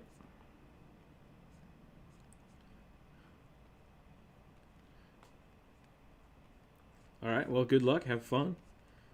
Let us know how it goes. There's they do. Yeah, I think there's two ways to make potions in D&D, one of which is alchemy and the other is magic.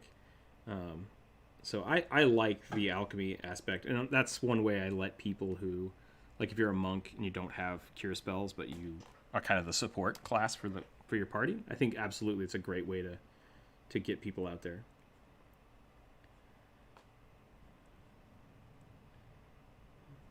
Yeah.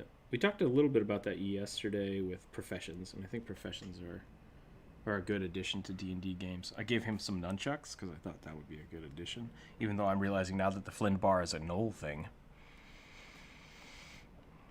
But I feel like if a kid bugbear existed, he would definitely have nunchucks. Yeah.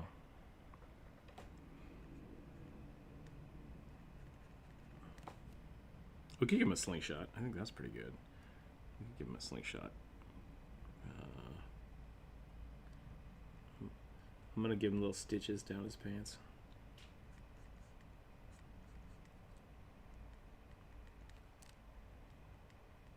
It's just a video game rendition of a movie. Yeah, it was like it was not written by the same authors, or that they gave a crap about the Tolkien estate. I actually, yeah,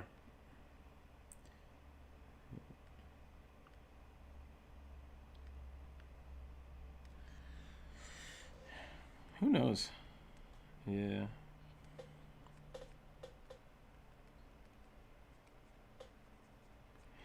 Well, I think the family don't like people to steal it.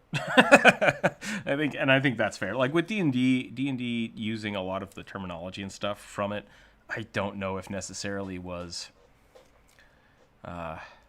necessarily. Here's the thing. There was a lot of stigma around D&D, and basically someone was saying, "Hey, we love Lord of the Rings. We're going to make a board game about it, but we're not going to pay you any money." So I think there's an argument to say, like, hey, don't use our stuff. If you're making your own game and you don't want it to be a Lord of the Rings game, just make your own stuff. I think that's fair. I don't really have an issue with the fact that hobbits aren't in D&D because the concept is there, and that's fun.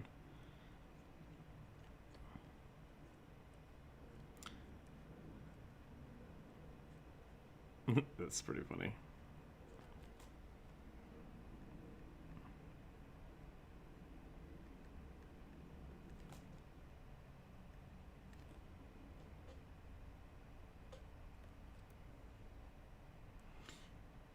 Can you imagine if like Elwyn became a Disney princess?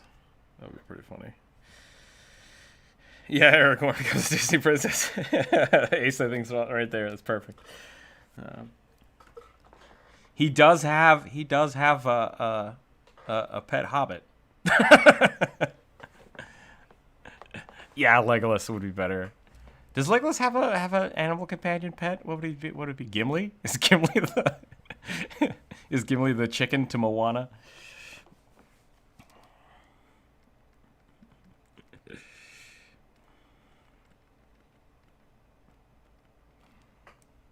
We should do animal renditions of the Lord of the Ring cast. Sometimes that would be funny.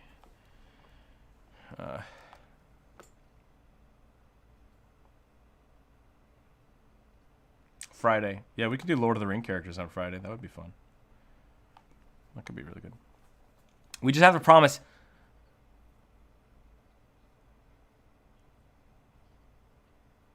Yeah, that's what I was thinking. I think that's a better way to say it. Animal companion Lord of the Ring characters. I think Friday we'll do that, but we can't talk about Lord of the Rings. that's the thing. It's gonna be non-discussion drawing Lord of the Rings stuff. I think that's our child bugbear road. I think that one's pretty good.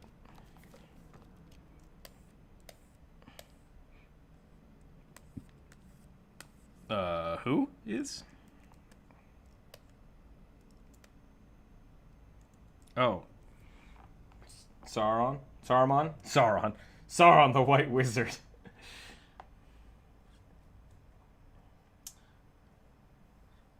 Well, it's the same guy. Yeah, same actor. Mm-hmm. What, Christopher Lee? Yeah, love that guy.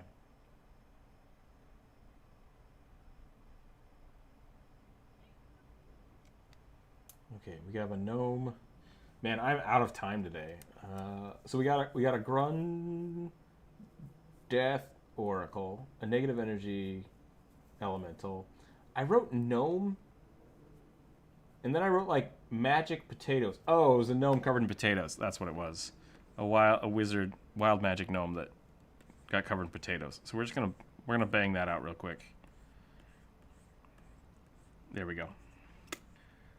And then we're gonna put a little gnome hat because I think all gnomes should wear hats.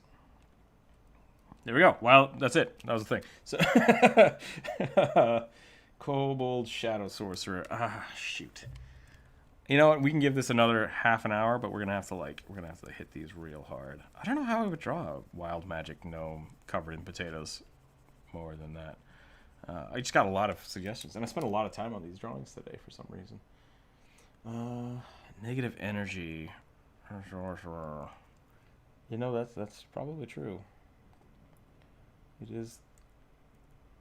That's pretty dope. Very cool. Yeah, super good.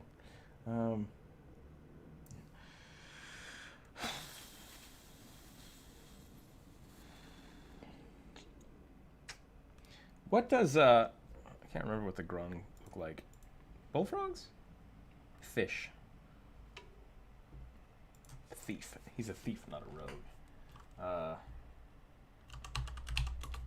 Could we do? Yeah, let's do the grung, and then Andreas, I'm gonna hold off on the negative energy elemental, because that is I'm gonna spend a lot of time on that if I do that.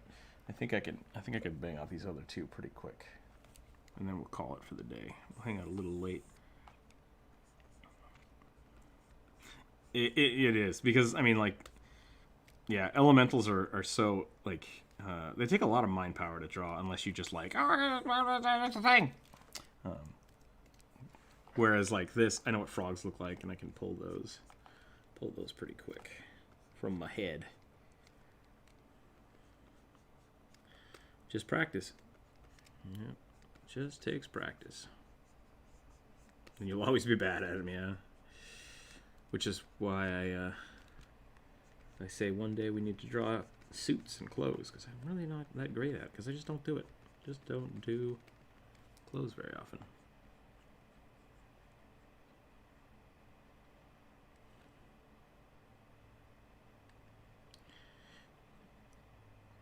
I think it's not the loincloth's fault. I think you have a disparity between the top and lower portions of your body.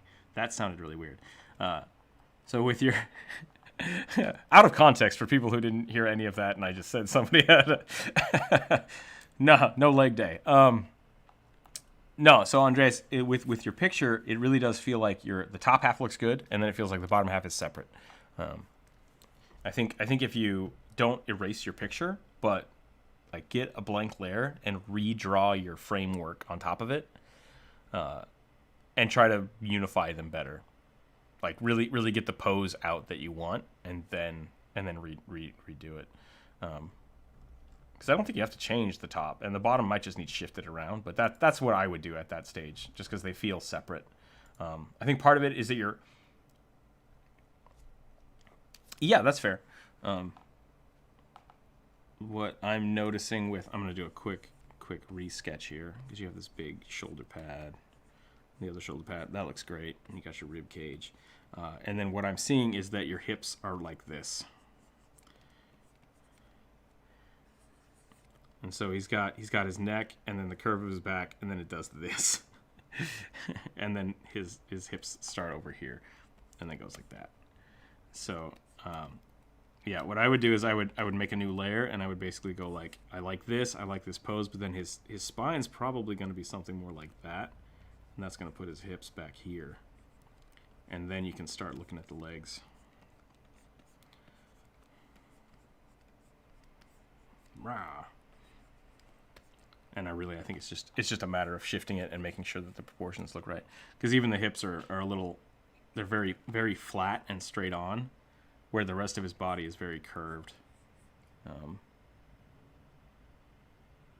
Yeah, and you're kind of looking down on it.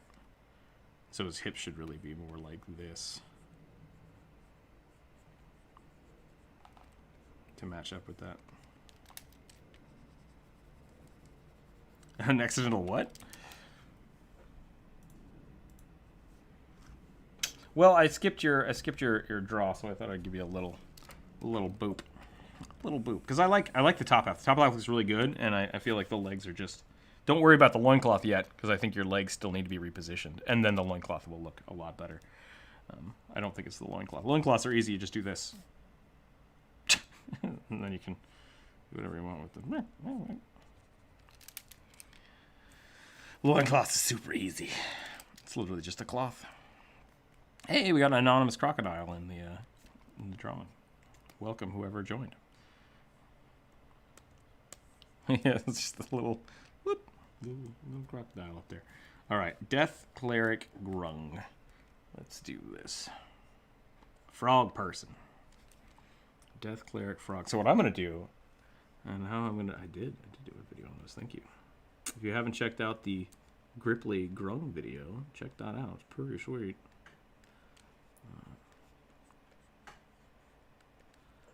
I don't know if I need... Crab people, crab people. Is that a South Park reference? I didn't get that one.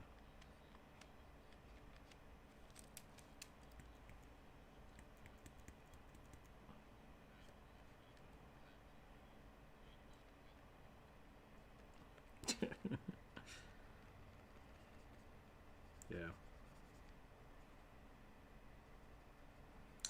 Don't know if I've ever watched the Yogcast. I'm not sure what that is. Is that a thing I need to watch? What is this? What are we talking about? Oh, Minecraft YouTube? Okay.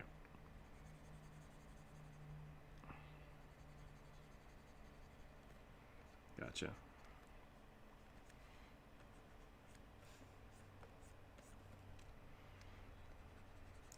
Kickstarters are rough.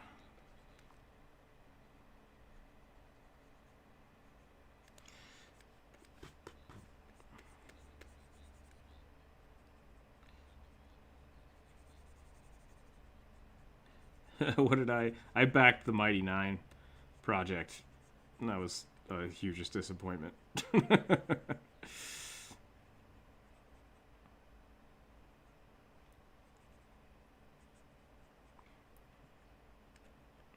Yeah, you just gotta know what you're doing. Yeah, you just gotta watch. You gotta watch it.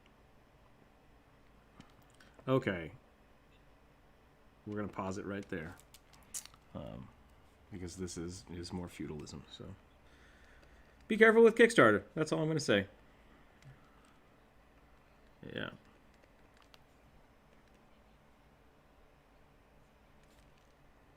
Yep. I mean, that's the thing with Kickstarter, is that it's a hey, can we try this? Let's try it, whether or not it works, and then hopefully they're scrupulous enough. If it doesn't work, that they give you your money back, which has been my experience in the case. I have had Kickstarter fall through, and they just sent me my money back. Took 2.5 years, but they sent me my money back. It's nope. It's I think it's a lot more reliable than the lottery, considering the lottery is just the lottery. But I think this looks pretty cool. I like this idea. You got like a death head frog. Fear me. Fear me in my froggy ways.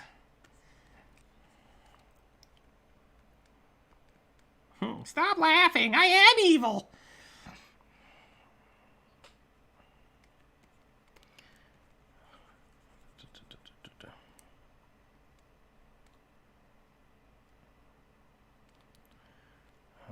I think that's it.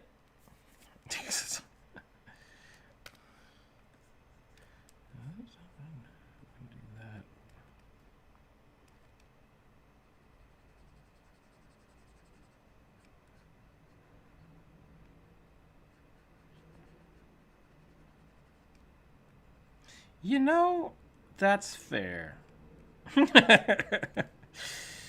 Santa did use his magic powers to become immortal. That is that's the legit definition of a lich. So,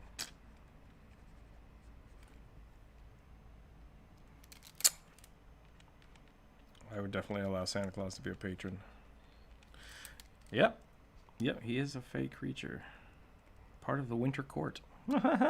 Going back to the fey creatures. Anyways, okay. There's our Grave Cleric Grund. I think that's pretty cool, actually. I'm pretty happy with that sketch. So feel free to use that for your game.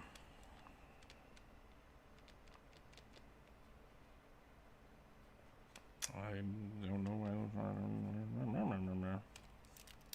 There we go. Cold shadows. This is a fine conversation to have. Like, I heard 90% of liches are, and then you started talking over someone again. Because I had to talk. I had to make noise. Yeah, please finish what you were saying. Cobalt Shadow Sorcerer.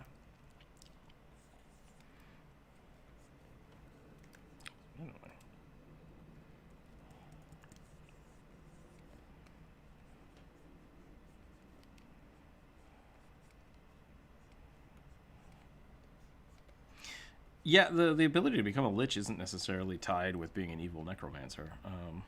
it's definitely easier if you're an evil necromancer. But I think really, I think what people miss about the lich thing is basically just trying to magically ascend beyond your physical form.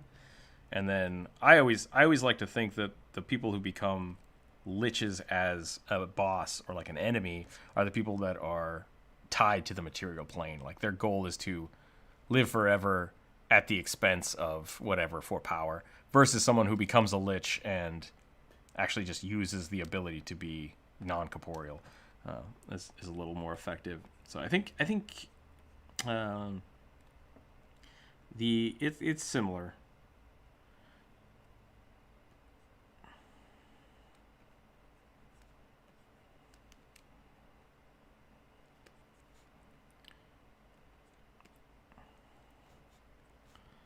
Yep, Warforged is another alternative. I would consider if you wanted your character to become a Warforged, I would allow basically like an augmented lich like ritual to become a Warforged phylactery, which I think is pretty cool.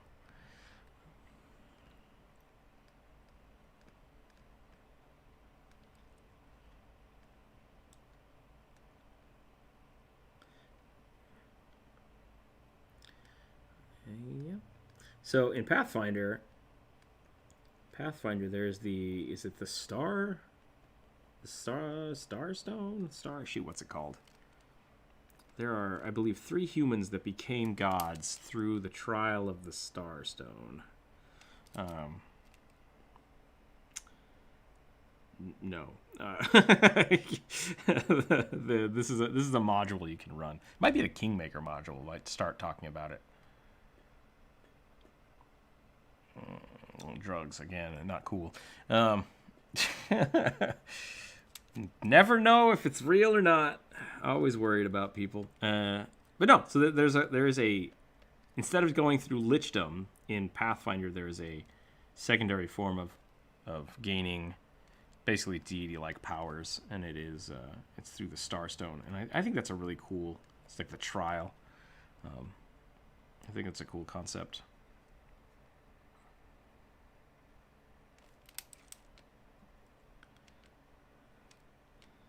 It depends on the situation, I guess.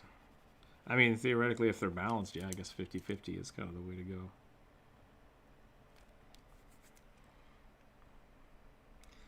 I think there's a pretty big trope of like humanity having to overcome their makers. The gods are broken or whatever the hell it was from God of War.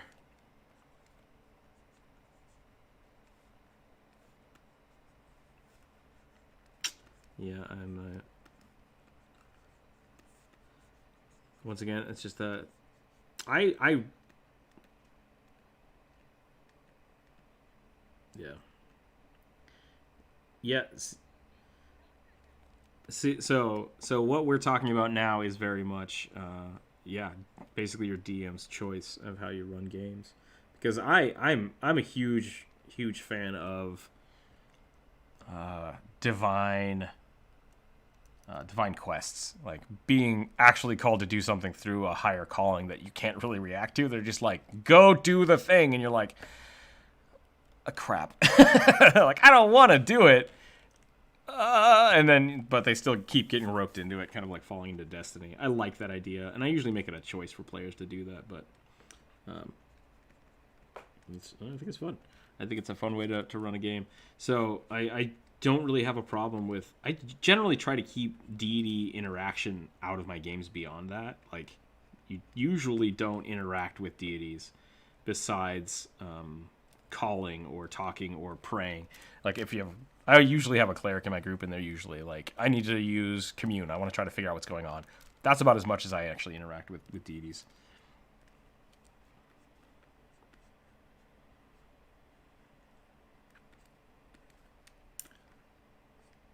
Yeah, I don't know why they would do that.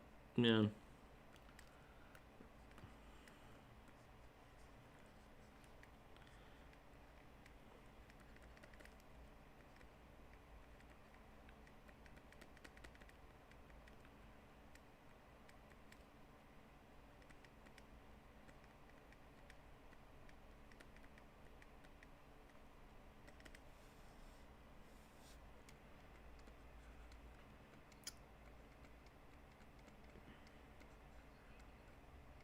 man.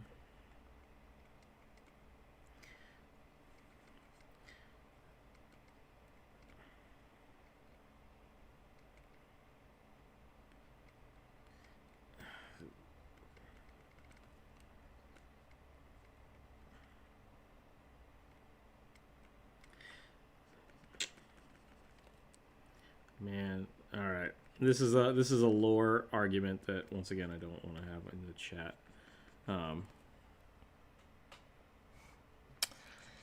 Yeah, I don't know.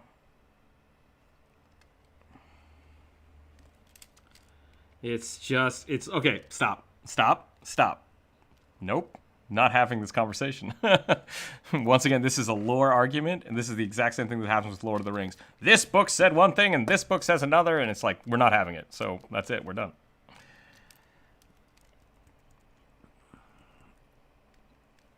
Correct. Yep. Thank you. That's a very good way to say that. Yeah. Not good. It does. So that's just. Oh, I gotcha. Apparently it does.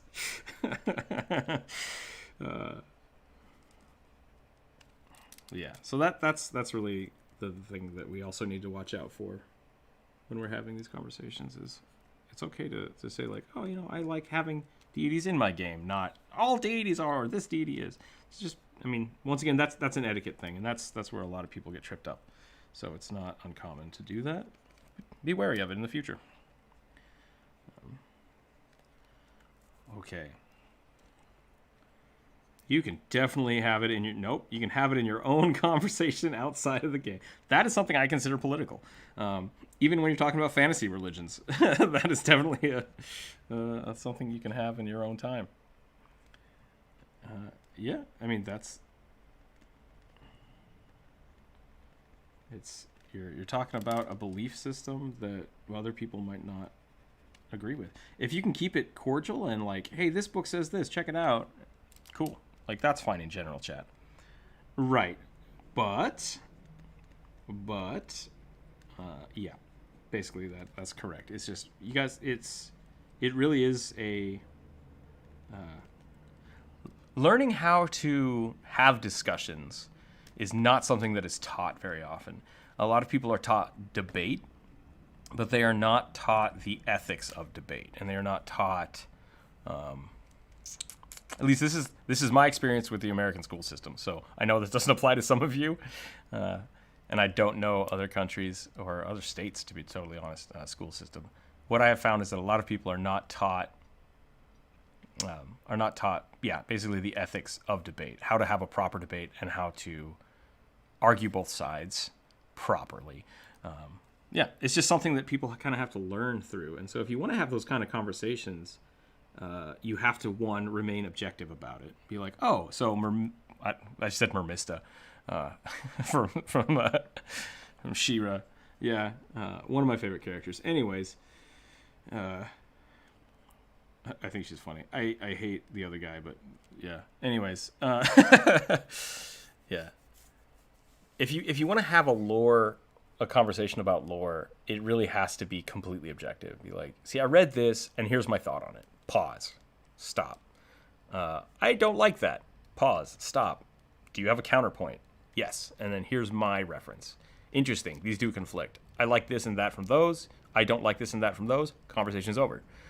People have a hard time doing that because they're passionate about stuff, and so it's really easy to fall into those bad habits of you said what I like is bad and you're wrong. It's like, well, no, they just don't like it. Like, that's totally fine. Don't have to agree, and you can end. Yeah, I mean, Twitter's a good example of people not following that kind of ethical guidelines for debate because they feel like they don't have to. So yeah, if you want to have those kind of conversations where they are heated and bad, please don't put them in the general chat. Please have them on your own time in your own chats. So a lot of time, I've known people, especially on college campuses, it's pretty pervasive for people to want to win an argument as publicly as possible to show off how good they is. It's like, we don't care. Like, no one really cares that you out-talked that guy.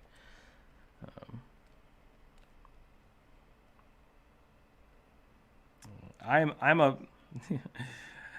more of a fan of your point is invalid because this guy's beard is a windmill. That's how I win every argument. And if you don't know what I'm talking about, look that up. It's pretty funny. Your point is invalid because this man's beard is a windmill.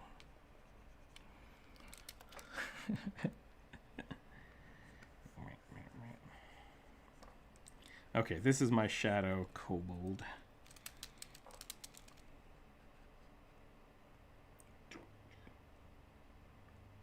That's no good. Shadow people are not fun to dream about.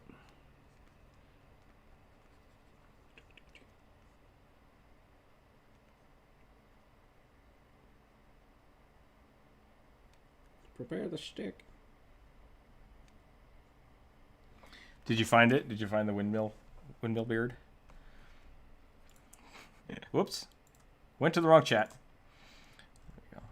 Most taught in difference of discord, debate, and disrespect. Test of the Starstone. Yes. Most of us are not taught. Yeah. And that's kind of the thing. I think Brian puts it. Most of us are not taught the difference between discord, debate, and disrespect. You can definitely have a respect for somebody and disagree with them. You can have a very heated debate, but still be, like I said, ethically giving time for.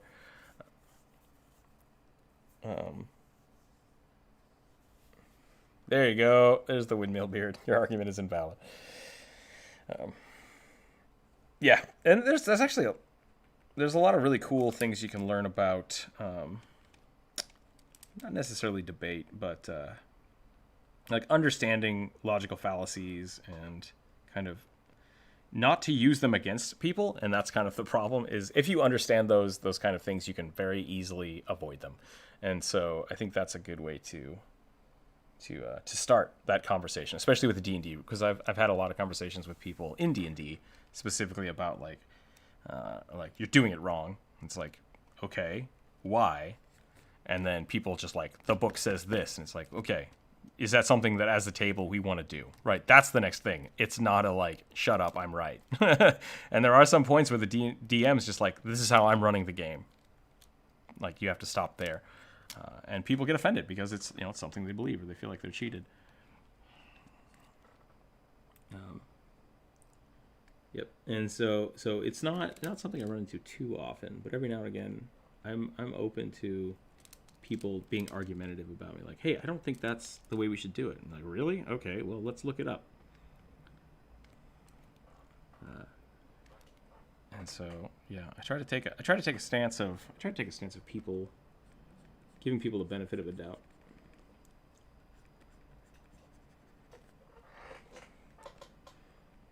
Yeah.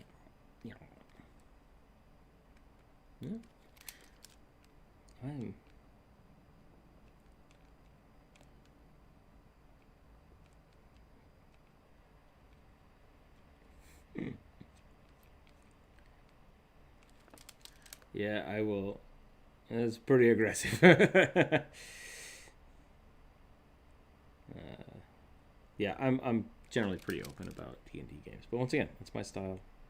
It's not right for everybody.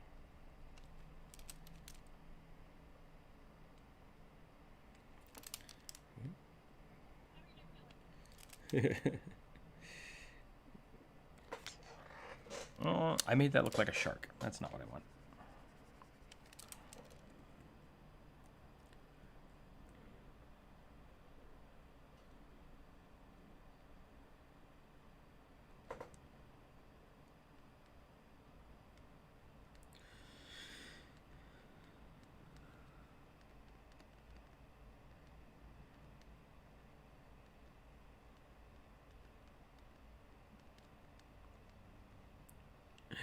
My favorite thing that I've had people run into that before, where they'll be like, I want to do this thing. It's like, okay, you can't do that in one turn. I'm like, why not? It's like, because that's 5 actions. If you want to spend your next 5 turns doing that, great, let's do it. But like, that's the compromise. It's gonna take 5 turns.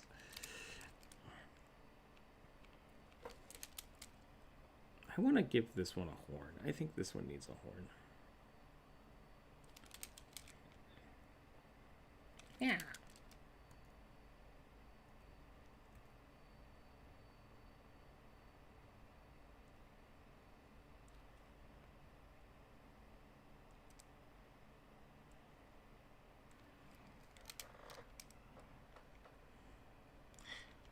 See, that's legit. I think that's a fun way to do it. Yep. And I've had players do that too. It's like, well, I want to do this. It's going to take 3 turns. Basically in game, like, okay, I've got an idea. Hang out, and then you do it, and that's fine. I think that's great because the creatures still get their turns in between. No, I wouldn't save it. I would say they're either burning their turns or they would do something that wouldn't. That's a really great example of a DM playing the game with the players, not against the players.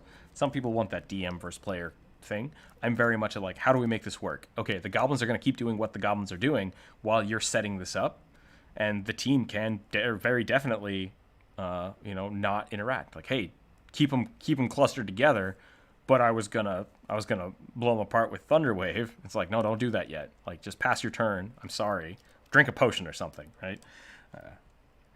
That's a really good team dynamic to have. And if your DM is very accommodating to that, I think it can be really cool. I think those are.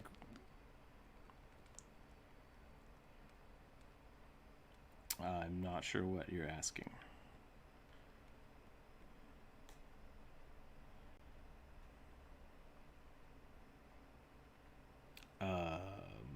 Thunderwave? Yeah, I'm very confused. Basically, what I was saying is talking to your team and letting them, like, working together as a team can be a lot of fun if your DM allows that kind of stuff. Like, what do you mean by would you use when a creature is weak? That's what I'm asking.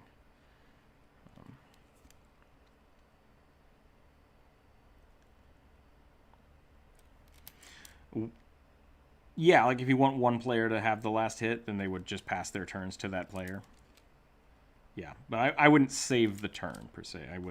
They would either have to pass their turn or just not do that on their turn. So it's kind of different things. Yep, that's another good option.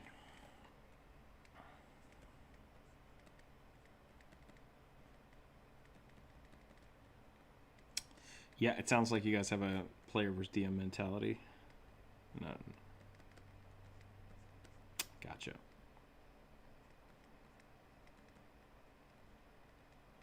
Gotcha. Not a big Warhammer person. I've never played Warhammer.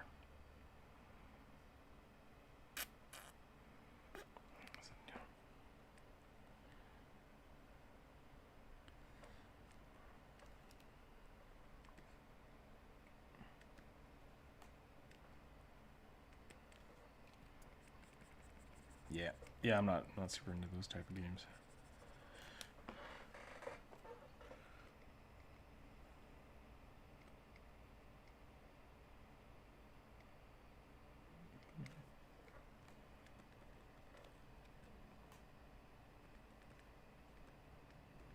Sure, it can be really hard DMing for kids.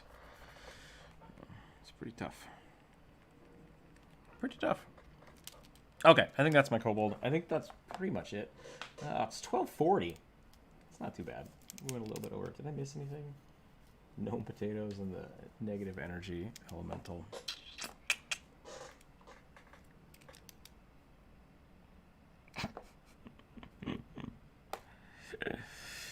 With that, I'm gonna go. Man, what? I gotta pause. How does someone outdo you in D&D? Like, that's the question I don't understand. The statement I don't understand. Okay.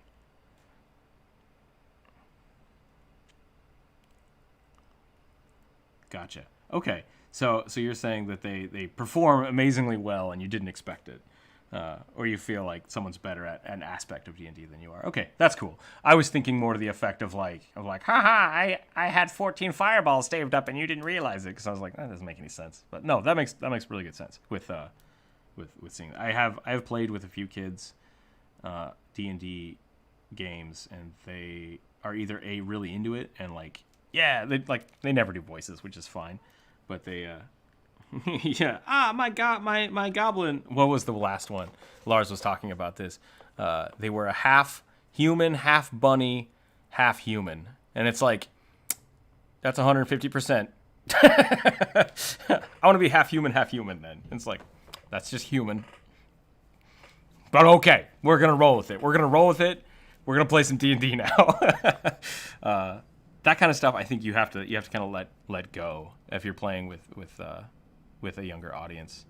But man, getting people into D&D at an early age, like, just opens up their minds to creative things, which is really cool. And that's what I love about D&D. It really lets people make their own stories. So we tried to play a dungeon designed by the same kids the other day, and it was terrible. Not because of what they designed was terrible, but it was like 3 or 4 different ideas, and then they put it into a dungeon, and it was like, oh, I wish you would have worked together on this. That would have been so much better, because it's really 3 different dungeons. And it was funny. It was really funny. So definitely there are pros and cons to getting like your family members and things like that into D&D, but definitely worth the effort, I think, in the long run. So thanks for hanging out today, everybody. We had some weird talks. We had some good talks. Once again, feel free to hang out and talk about D&D or non-D&D related things after the call. If you do need to talk to me specifically about something, please feel free to. I want to make this a great place. We are having a lot more people in, so we're trying to improve the rules without just slapping rules down. Trying to work on etiquette. If you have questions about that, let me know.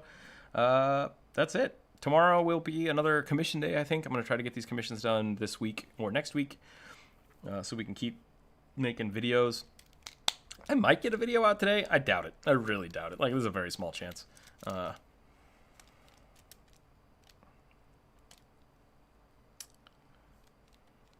Very cool. Very cool. Keep drawing those things. Keep working on your art. Keep posting those pictures. And, keep your dice on the table. Be happy. Be healthy. We'll see you tomorrow. Thanks, everybody, for watching.